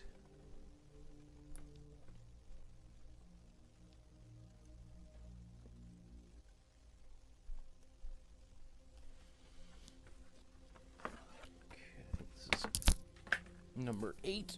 And then I think after this, what I want to do is try to recreate Helen Frankenthaler's painting, maybe in a little bit more of the traditional way that we've been doing. So this is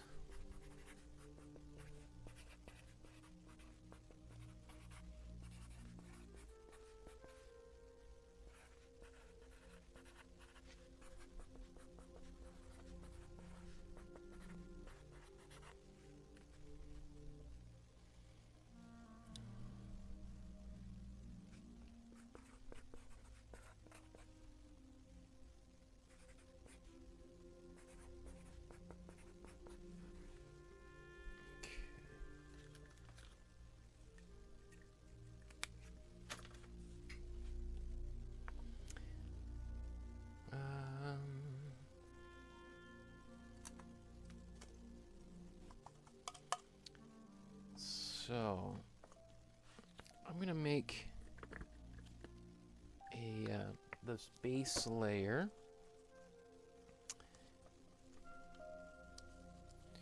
Just a little bit of water.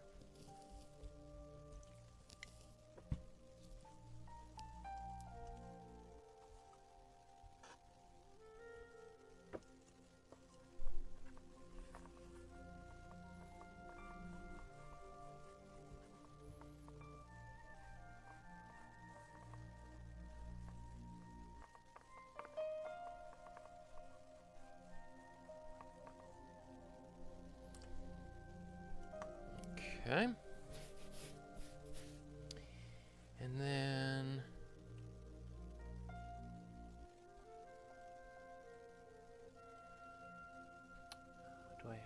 I want to use something slightly different rather than the plastic to draw over there. I'd like to use a piece of board. So I think I have a piece of cardboard that I can use. I forgot I was going to wear gloves today, wasn't I?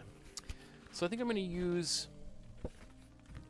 this, from a notepad. I'm just going to cut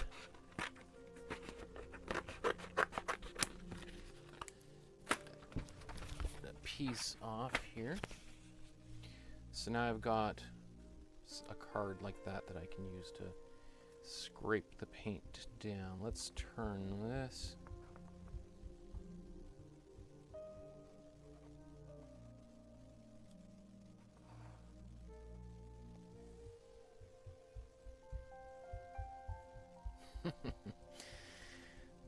Okay. Oh.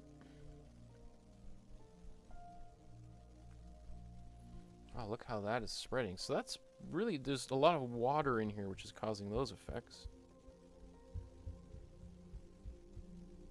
Let me see.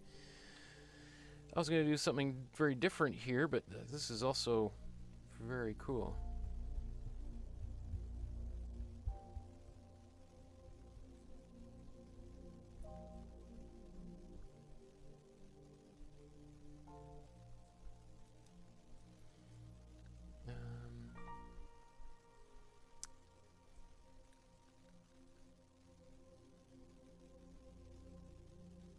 Actually, I was going to put this... Did I put... There's a little bit of silicone, I think, left in these, but...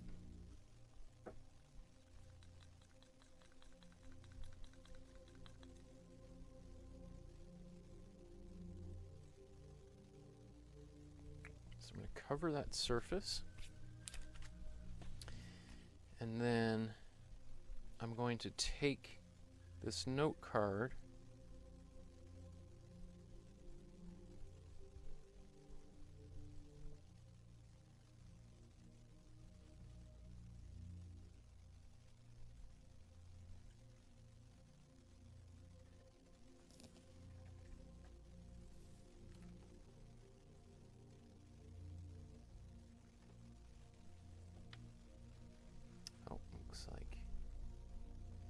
I lost some power from the camera above there.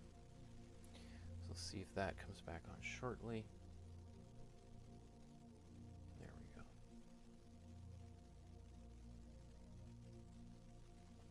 So got that really chunky white there again. That is... Something's with this white paint that it is not behaving as well as it should. So I keep getting this very chunky quality in here.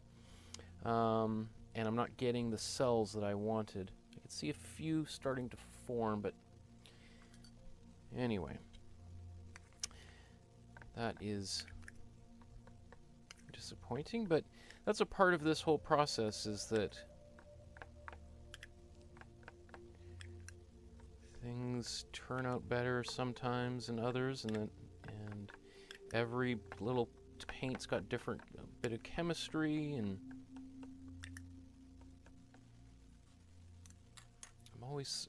I'm always surprised by the results. Let's see if we draw back across a little bit more.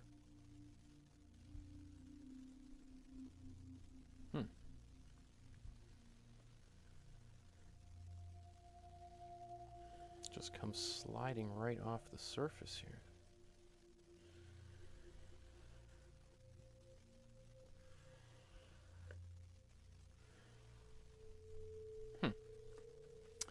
Well, what if we do the opposite? What if we make a black, and we'll put that down. Where's my cups?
Okay, and we'll put a couple drops of silicone oil in there. Give it a little stir. Get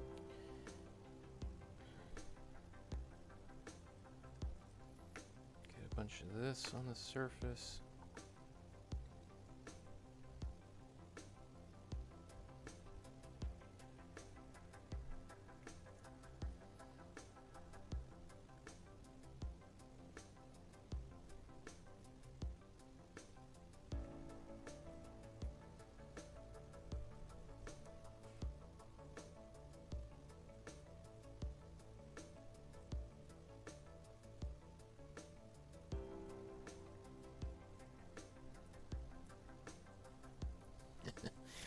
Make a big gooey mess.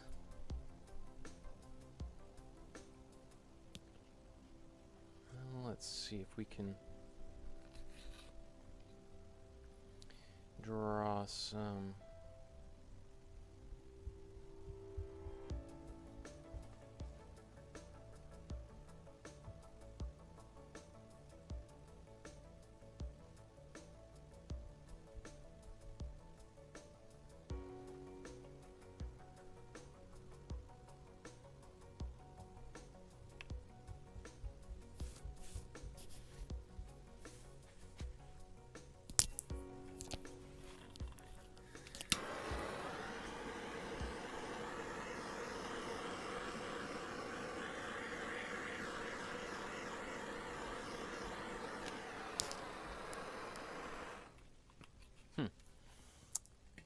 The little tiny kitchen ones tend to work really well. Oh, I see lots of bubbles forming.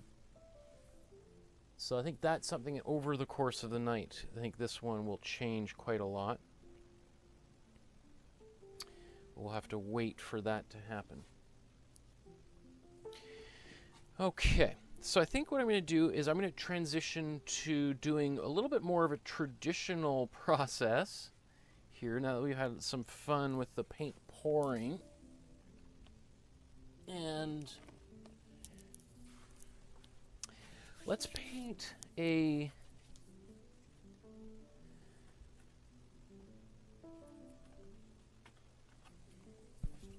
much more traditional version here of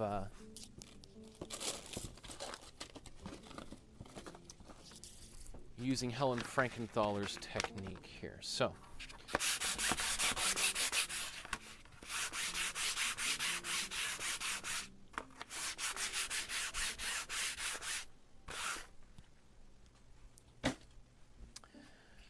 okay.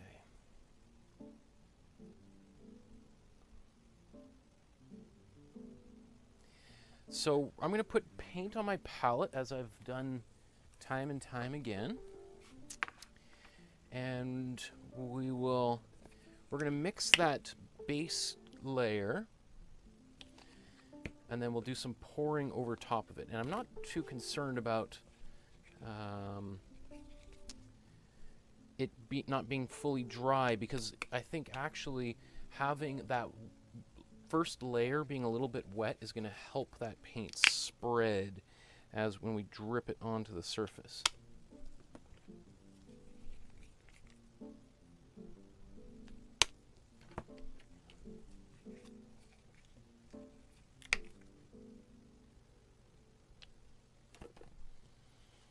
And my cool red. Right there. Okay. So it's backing out here.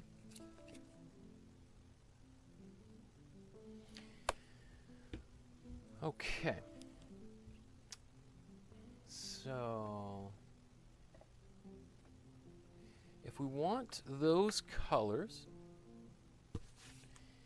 the kind of the color of the canvas, that like unbleached titanium, sandy beach kind of color, then let's get our paintbrushes out.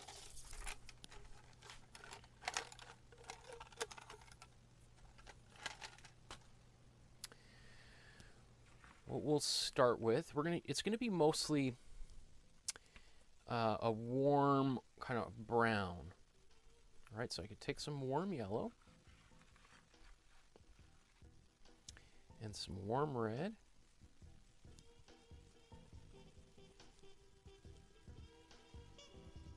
And a little bit of warm blue. That was a little much. And we'll stir this together.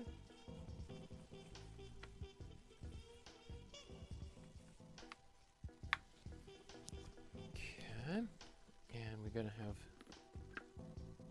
some white in here.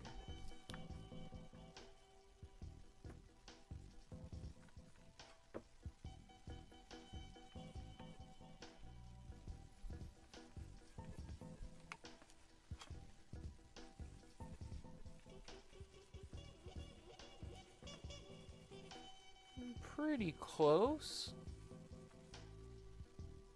Alright, we just keep on adding white, I think, into here.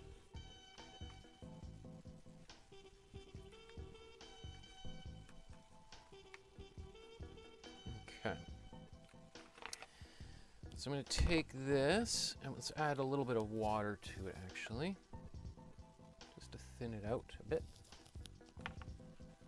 Help it spread over this whole surface.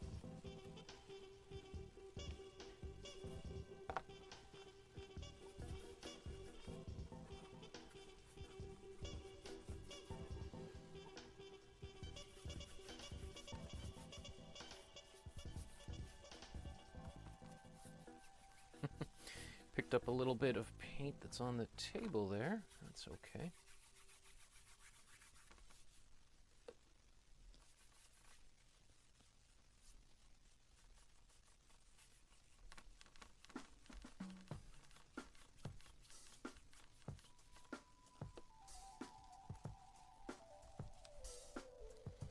In fact, I'm just gonna pick up and get all the sides, so get rid of some of the white of the canvas there.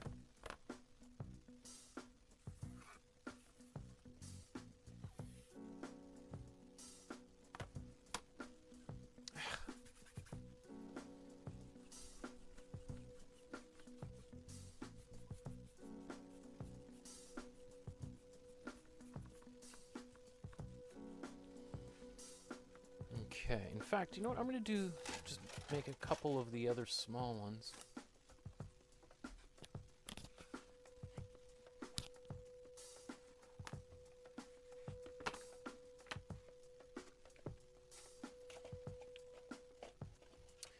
Ah, interesting.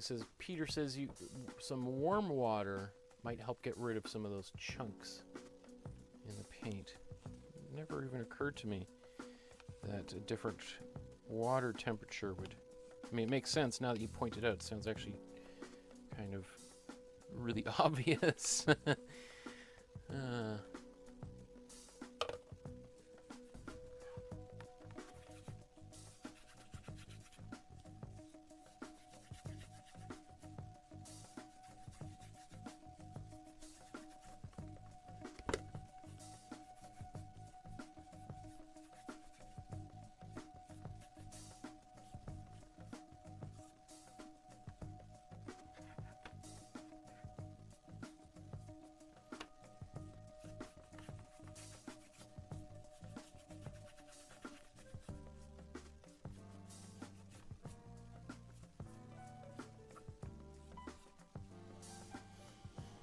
Okay, so these ones let's put to the side for right now.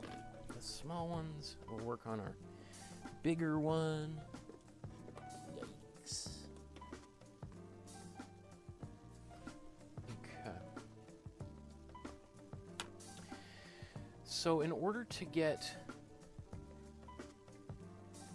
this effect, what we're going to do is I'm going to add a little bit of, we're pretty close to this blue here. I think we need a little bit of white, and if we add a bit of pouring medium and water, in fact, let's do this into a little cup. I think we can use one of our cups, actually, here. So let's get in, where's my brushes? There we go.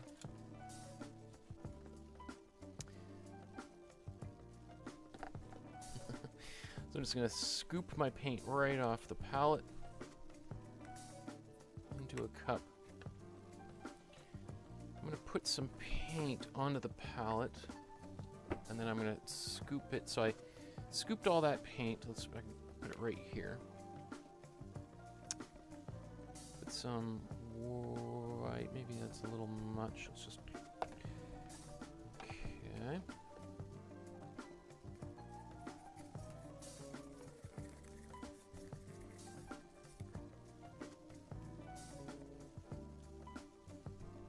Pretty close. Okay, so I'm going to now take pouring medium. You could use water if you wanted. Let's see how much is in here now.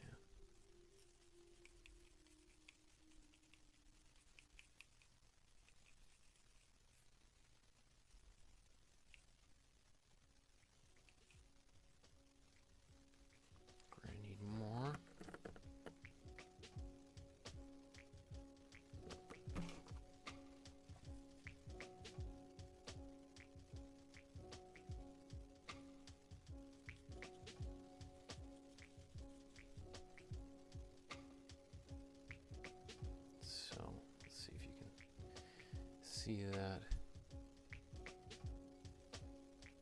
Right, nice fluid mixture. We'll set that aside. So we need green and orange now to round out this.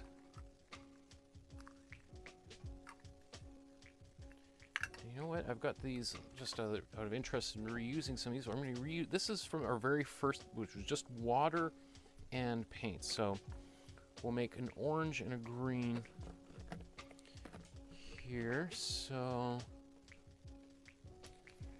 I'm going to use, let's see if I scrape some paint off of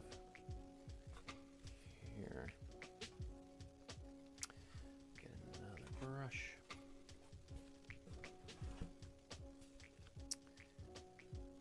That orange color, that's a pretty warm orange, so we'll use this warm yellow, or warm red. Let's put it right in here. Put it in that, and we'll put some warm yellow in here. We'll stir this up.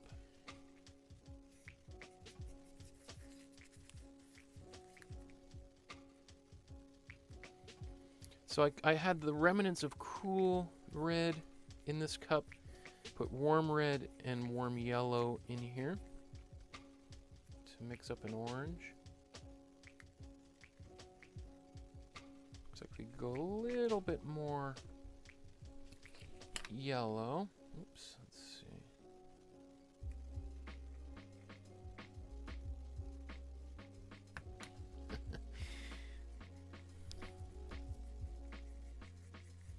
And then I'm going to put some pouring medium in there.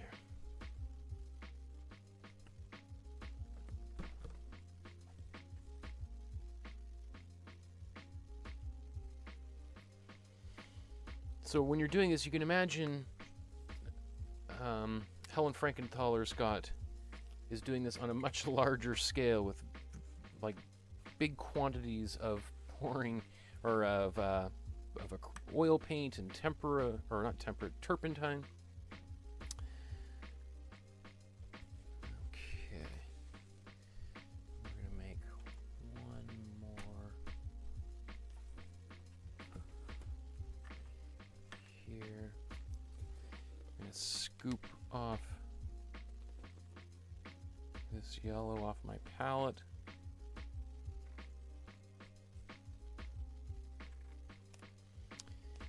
And we'll just take a bit of this cool blue here.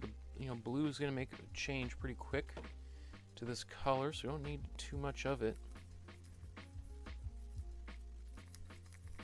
to instantly create a green.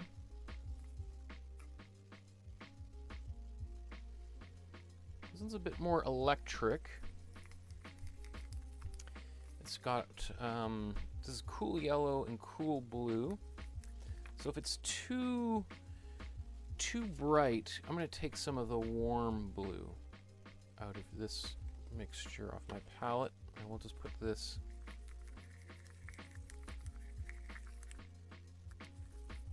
I need a little more.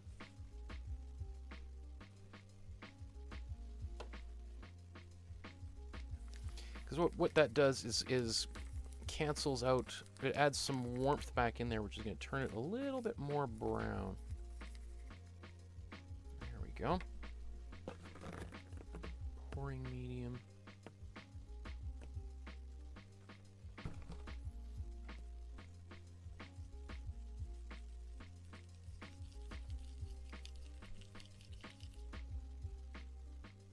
Now it's a little bit dark, so we'll go back the other way. And we'll add a little bit more yellow.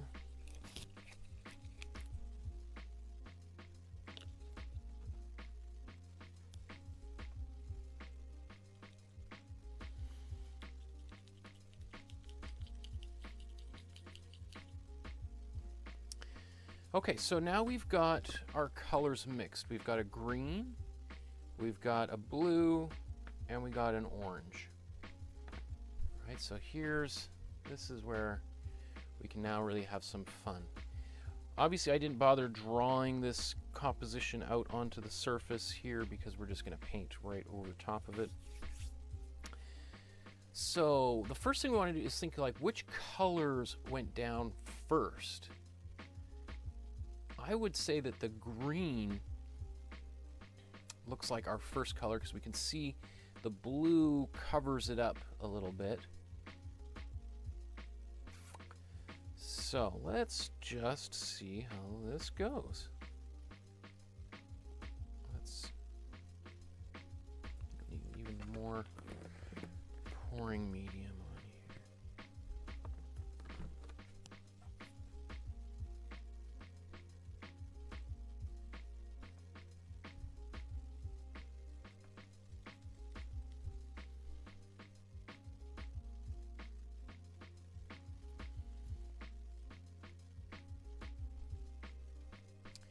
So I'm going to try to put some in this area right here.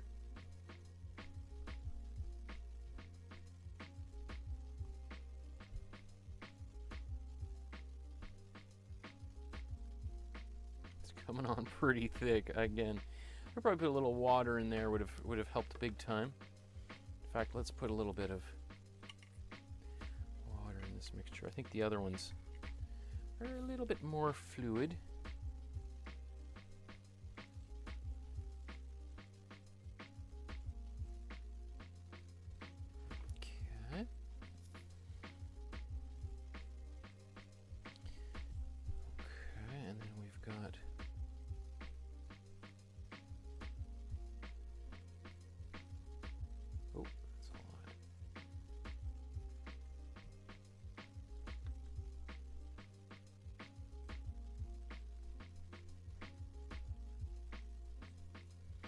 I'm actually going to put a little bit of this more fluid mixture on top. That didn't go as planned, but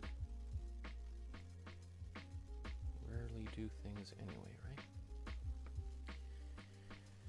right? Okay. Now, let's take this orange.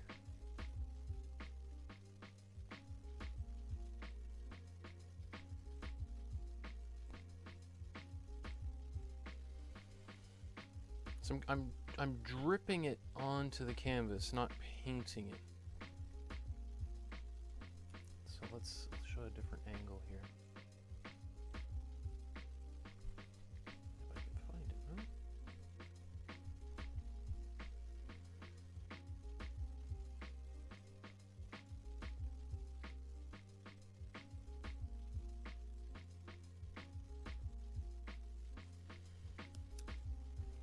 Okay.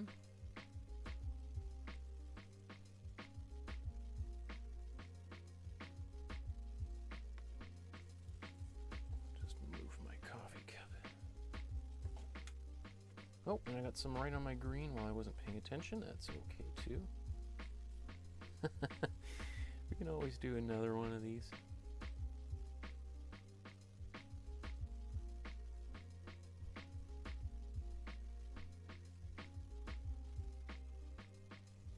Obviously, her mixtures would be much thinner than mine.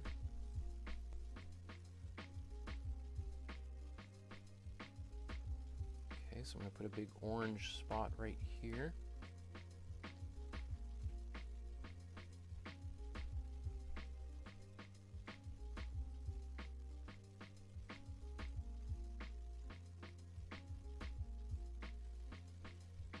It's going to slowly expand, so I don't want to go too wild, putting too much there.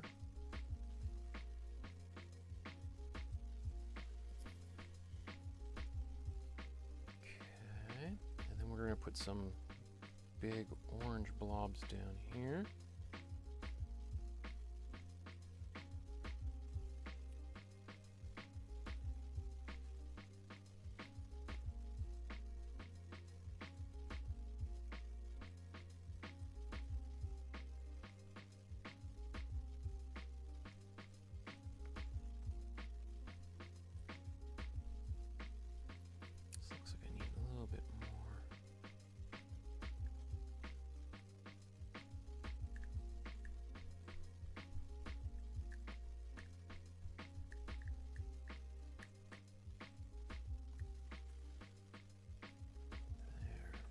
Okay.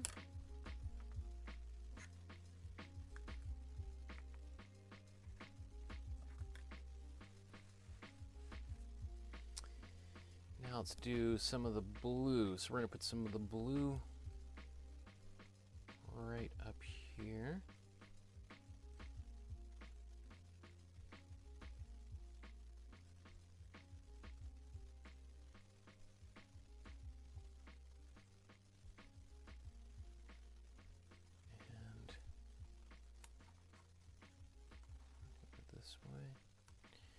just to get this one more drop there. Let's see how we're doing. Trying to drip it to create these same sort of look is tough. Oh my goodness, this is tough.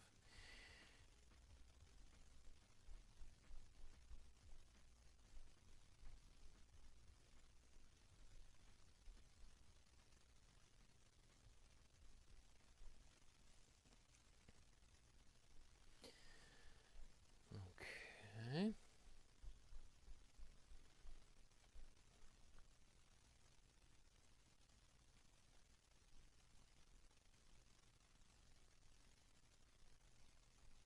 Aye, aye.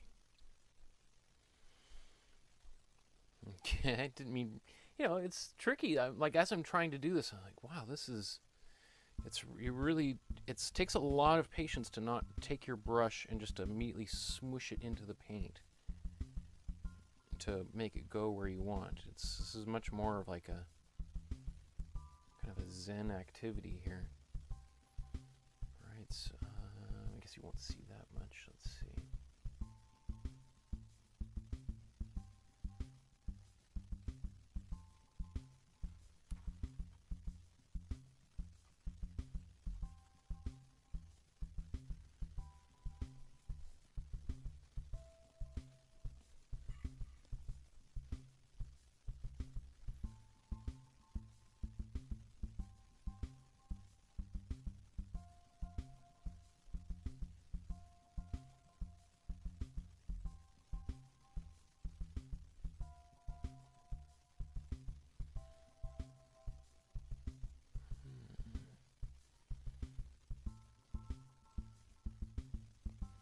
You know what, I think this is actually quite fun to do. If I wasn't trying to replicate a painting, I think this would actually be would be even more enjoyable, just because I could really let loose. Whereas trying to replicate the painting with this technique is like is a little bit frustrating, because trying to get any level of precision is almost impossible.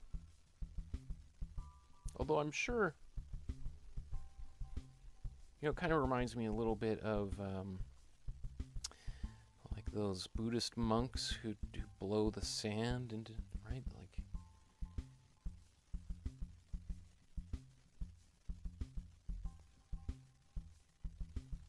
let's see if we can get.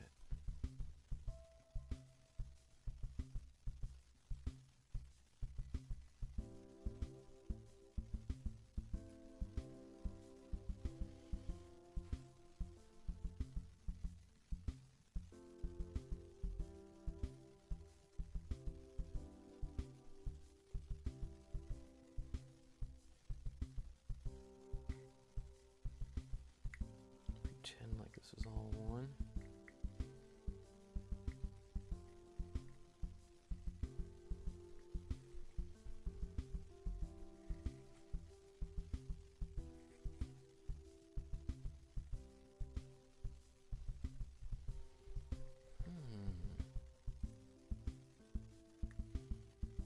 I think I want to put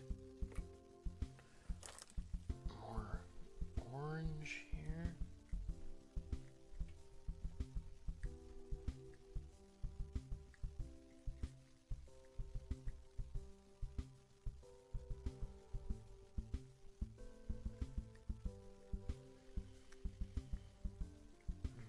Okay.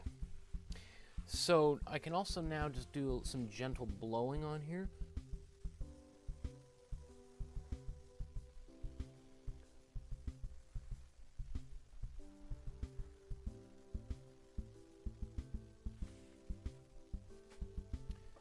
Try to get that to move a bit.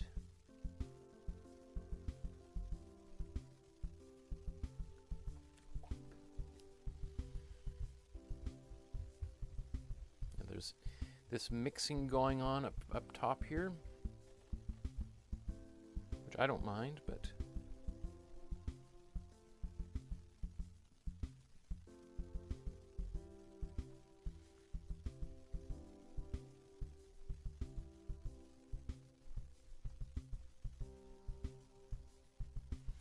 So this paint I'm applying right now is super thin. So it'll be interesting when it dries how dark it stays.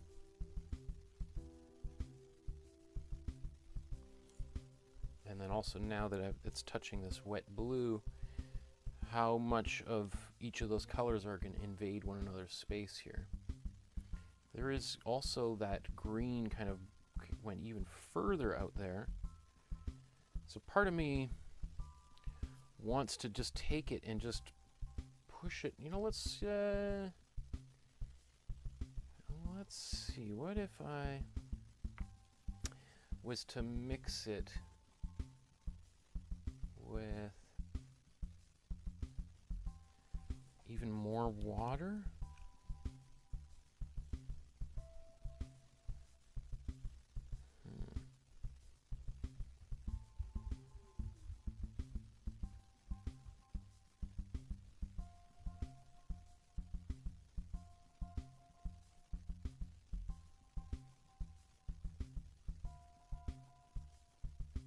Oh, now we're making a mess. Okay. Oh, now that wants to go off the painting.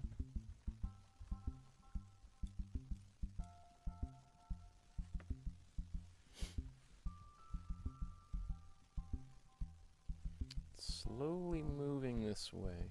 It's funny, any little bit of unevenness in this surface causes this painting to really want to move around. Okay, I think I'm going to make just a little bit more blue.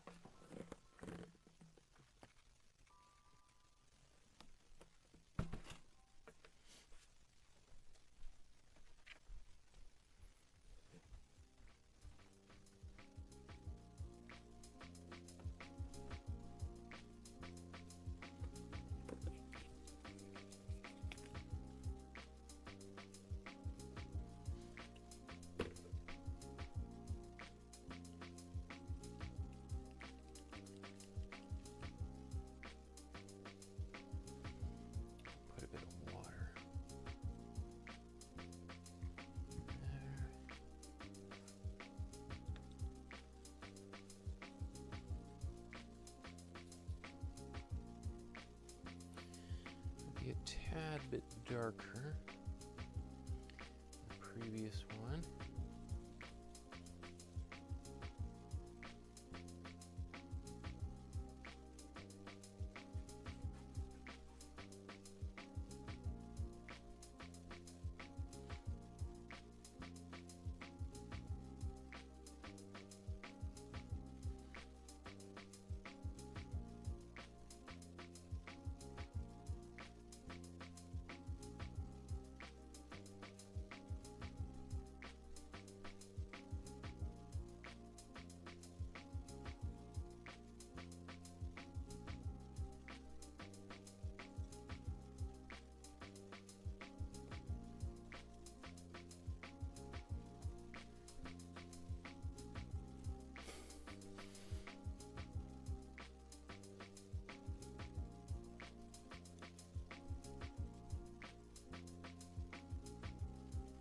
I feel like it goes off the side of this side of the canvas, so let's make that happen here.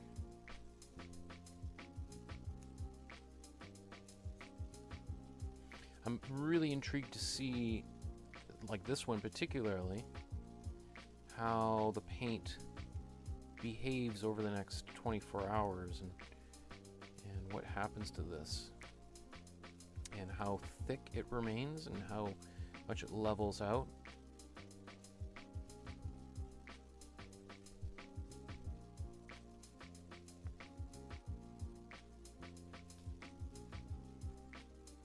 Oh, I didn't mean for that to happen. I just wanted to make this a nice big blue circle, but the paint has a mind of its own. And you know what? I'm gonna expand this.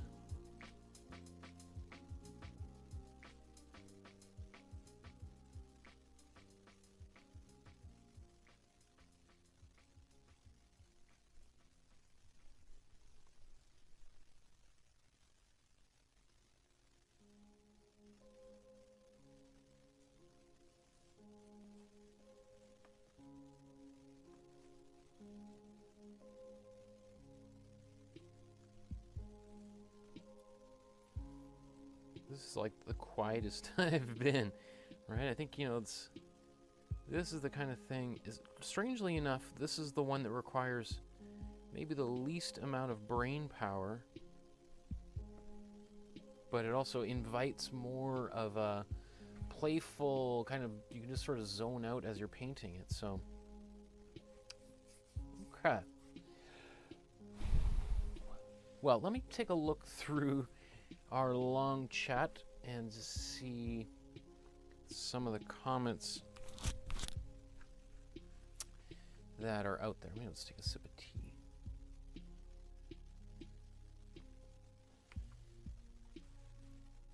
And what am I going to use to? That's my. Okay.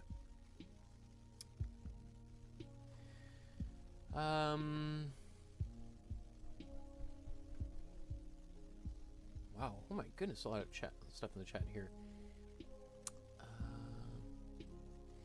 Oh, Gene says it's a stormy night in Nova Scotia. Oh my, I saw some of the snowstorms in New York. Oh my goodness. Here it's just been wet, but that's just Vancouver all the time anyway, right? Gail's just watching. Hi, Gail. Hi, Sharon. Deborah's changed her mind and is going to set up and make some painting tomorrow. Oh yeah, here's Peter, and we're talking about the silicone. Donna says, watching the silicone make the cells in the paint is awesome. Peter says, the silicone is well-known hydrophobic film. It is the anti-fog on goggles. Swimmers layer a film on their goggles to prevent water from condensing on the surface and fogging their vision. Donna says, when I used to dive, we used good old spit on our goggles. That's what I was always taught. It seems to work pretty well. Sue, I do this type of painting all the time, and I've spent small fortunes on different paints and medium. You can see that, you know, I've done this in person many times, or using the earlier kind of the first half of this class with different levels of success. I've had sometimes where it didn't work at all, and then sometimes where it worked really well. And sometimes I wonder if it's like the humidity in the room. I mean, there's so many different variables. That's why I think it's kind of interesting from a scientific perspective as to what's going on. And you could really chart. In fact, actually, one thing I was meaning to show is there's a link here. I'm going to put this up on the screen. So here's another YouTuber, Anna Marie Rideroff, and you could see she's up to like what's her most recent video here 2 days ago, 1,222. So she's made tons and tons of videos, and she used to only make like pouring videos exclusively, and you could see she's done basically, let's say, 1,000 different experiments using every single thing you can possibly imagine. You know, resin, using balloons, swipes, open cup pour. I mean, as I'm looking at this, I'm like, oh, we could have done that. We could do this. We could do that. Using a colander, right, like a strainer, and you put the paint through the strainer, and you get this type of effect. You can create swirls by just taking your paintbrush and kind of moving it through the swirl. I mean, it goes on and on. But anyway, she also has, and this is an older thing that she has on her YouTube videos, and you can see here's her like list of experiments. Right here's like using this brand of paint with a thick mix and a pour. Here's using torches, crackle paste. Oh my goodness. Different type deco art, different brand of paint. Drilling a hole maybe in the middle. That would be really interesting. Using a varnish, encaustics, ethanol. I mean, Floetrol. I saw in the comments, Floetrol is definitely one of the often people will use Floetrol rather than the pouring medium. And Floetrol is, it's, you know, house painters use Floetrol. You can get it from like a hardware store, and you add it just like we did the pouring medium to the paint, and it has a similar sort of effect. And you tend to get better cells if you use the Floetrol. I have Floetrol, but I haven't been able. I think it must be on campus. I must have left it there. But it works. It works really well. So maybe that's the reason I'm not getting the results I want, is because I'm using this rather than the Floetrol. But I mean, like, this spreadsheet just goes on and on. These are all the different paint. We've done like 8 or 10 today. She's done over 1,000 of them, right? So I'll put a link to her videos in there and watch her videos. She's spent the past like 4 or 5 years doing this whole activity, devoting her personal practice to, and there's dozens of other YouTubers out there. This is a big popular YouTube thing to do, is to use paint pouring to try to get different effects. And I think once you start playing with it, you start thinking, oh, well, what if I did this? What if I did this? What kind of results will I get here? And it's dangerous. You get sucked into it. Like, who was it who was saying there? Let me see. I haven't finished going through the chat. How easy it is to get sucked down into that rabbit hole. So, let's see. Oh yeah, Sue says I was the one who spent a small fortune on different materials to get these. Peter says, yeah, that works. The saliva leaves a film that resists some water. Problem is, it is water soluble, and you are in a pool of water. The silicone anti-fog will last a few swims before you have to reapply. That makes sense. So we're talking about putting spit or silicone into your goggles for swimming. Lori says, I have some paint that is going bad. It's like really small cottage cheese, or if that makes any sense. Could I mix it with pouring medium and use it that way? I hate to waste it. Yeah, I mean, if I was going to use, like, sometimes paint does start to go off and starts to rot in there. I've seen this, especially children's paint and tempera paint will rot.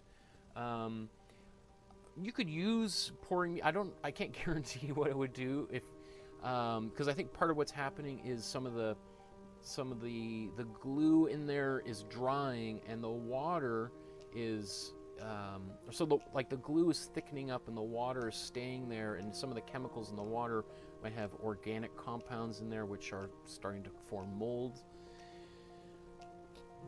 Pouring medium might help preserve it. I would only use it for this type of thing. I wouldn't try to bring it back to life in some Frankenstein method so that you could make your so-called normal paintings. But it would be interesting. I mean, why not? If it's going to go bad, use it, right? Sue says you could try straining it and then mixing it with pouring. That's great. That's a great idea, Sue. Peter says white titanium oxide. It doesn't dissolve in water very well. It interacts with itself more than other colored chemicals and conglomerates. I have to read that a few times, but I think I understand that you're saying the titanium oxide doesn't mix well with water.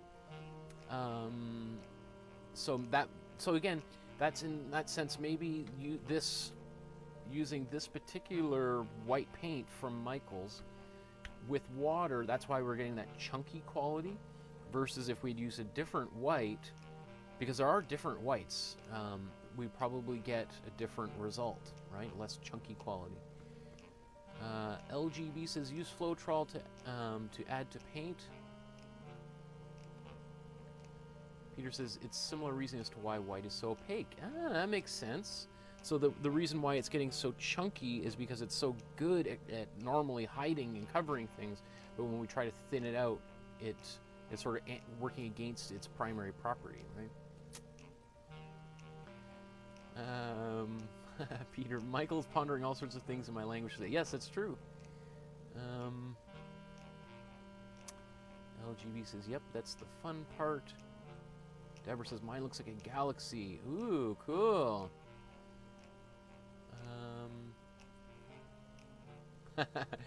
Heidi says, miss the first hour. We've got an artist on the screen and a chemist in the chat. Art and science class at the same time. Though chemistry wasn't my strength. Donna says, my dog went prancing from the art room to the yoga room last night. Thought she had her alien toy. There the brat had my drafting tape, 5 rolls of it. She only ate 1. Oh, your dog eating the tape. That sounds like a horrible mess.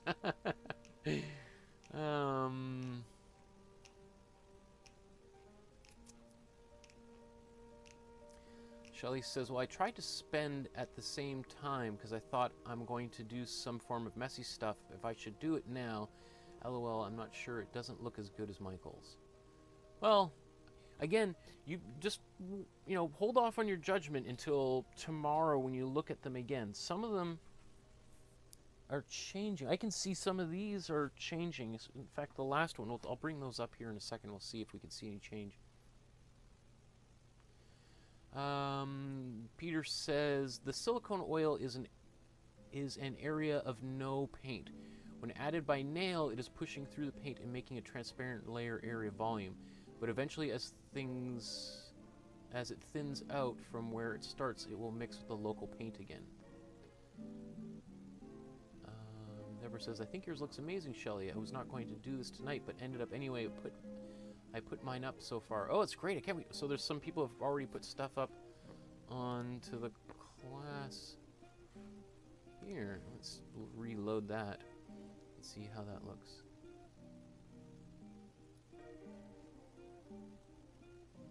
Peter says, man, I never thought my education would be useful here.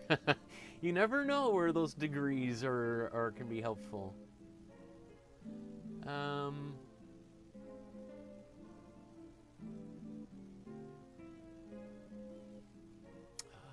Peter says it looked kind of cosmic. That would be,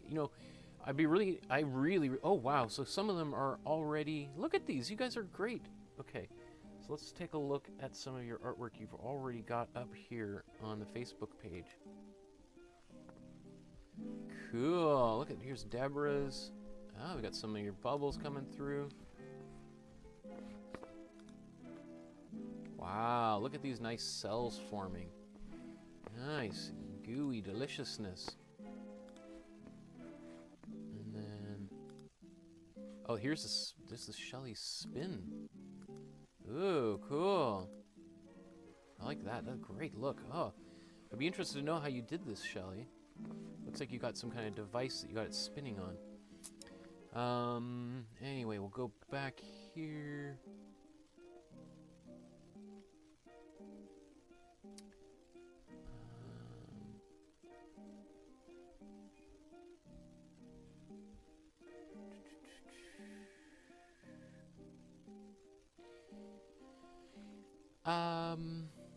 So a couple things, if you want to use, rather than, like, what are some other materials I've seen people use? I've seen people use white glue, like Elmer's glue, rather than even pouring medium or Floetrol. I've seen people use alcohol, like rubbing alcohol kind of thing, that you would put on like a cut or a wound. I've seen people use WD-40. I was even thinking of using some of that tonight, like that you'd use to make a door not squeaky anymore, as opposed to using the silicone oil.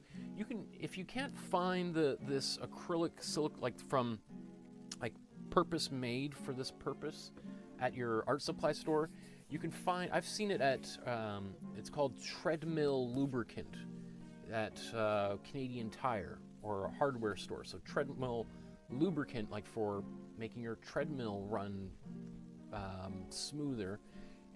That also works, and you can use that to also try to get some cells and bubbles in your artwork. I mean, the list goes on and on and on of all the different types, and even different types of brands of paint, different I have fluid acrylics. We are using heavy body acrylics, which are thicker. If you use like ink or acrylic, fluid acrylics, you might also get very different results. If you use house paint, you would also get a different result. I mean, so it just goes on and on and on, all the different possibilities here. So, yeah, I think I was going to try a few more but my area is like really, really crazy overwhelmed. So I think what I'm going to do is I think we'll start to wrap up right now. Our next class on Thursday is our final class for this whole series, and we're going to be looking at Kate Graham's artwork. And she's, I think, particularly inspiring because she's somebody that didn't even begin making art until her early 50s. And I think that might be really inspiring for people that that are coming to art a little bit later in life. And she's in the collection at the National Gallery of Canada and various different major art museums around the country, and somebody who didn't really start painting until the later part of her life, and yet achieved quite a lot of success as a professional artist and critically acclaimed artist. So I think that's kind of a nice way to end the class as an incentive to people who might have been like, have had some fun in this class, but might want to start thinking, hey, there's some potential to go very far with the skills that we have here. So we're going to look at Kate Graham's artwork. We're going to do a really cool Northern Lights painting, and I might do 2 quick versions of it because it's a relatively simple painting, so we can kind of have a little bit of a fun as to how we execute that painting.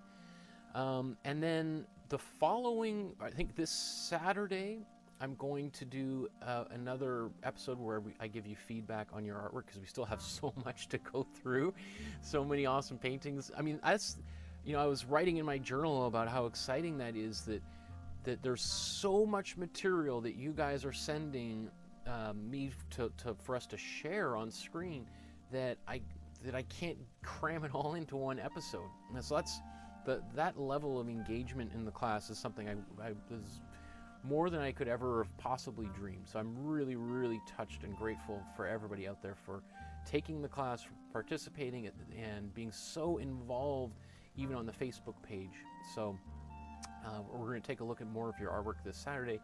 And then next Tuesday, this time next Tuesday, is the beginning of what I'm calling our master class. And we're going to be doing exactly what we've been doing so far, but it's just not building towards anything as this one has been doing. So it can kind of just go on infinitely.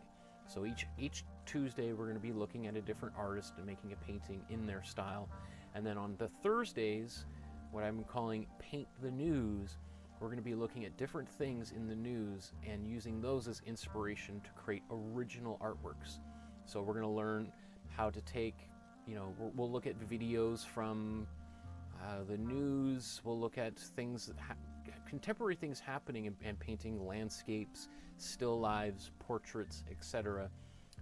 Using some of the techniques that we've been learning, and maybe even the techniques we looked at on just a few days before that as inspiration for how we would paint that.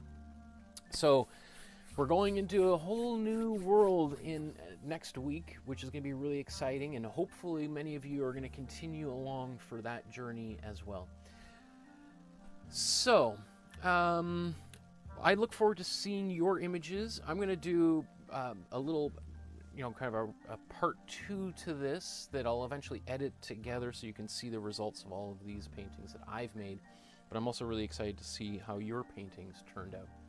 Okay, everybody, so enjoy the rest of your afternoon or morning, wherever you may be on our wonderful planet. And until we meet again, I bid you adieu and happy painting, everybody. Good night.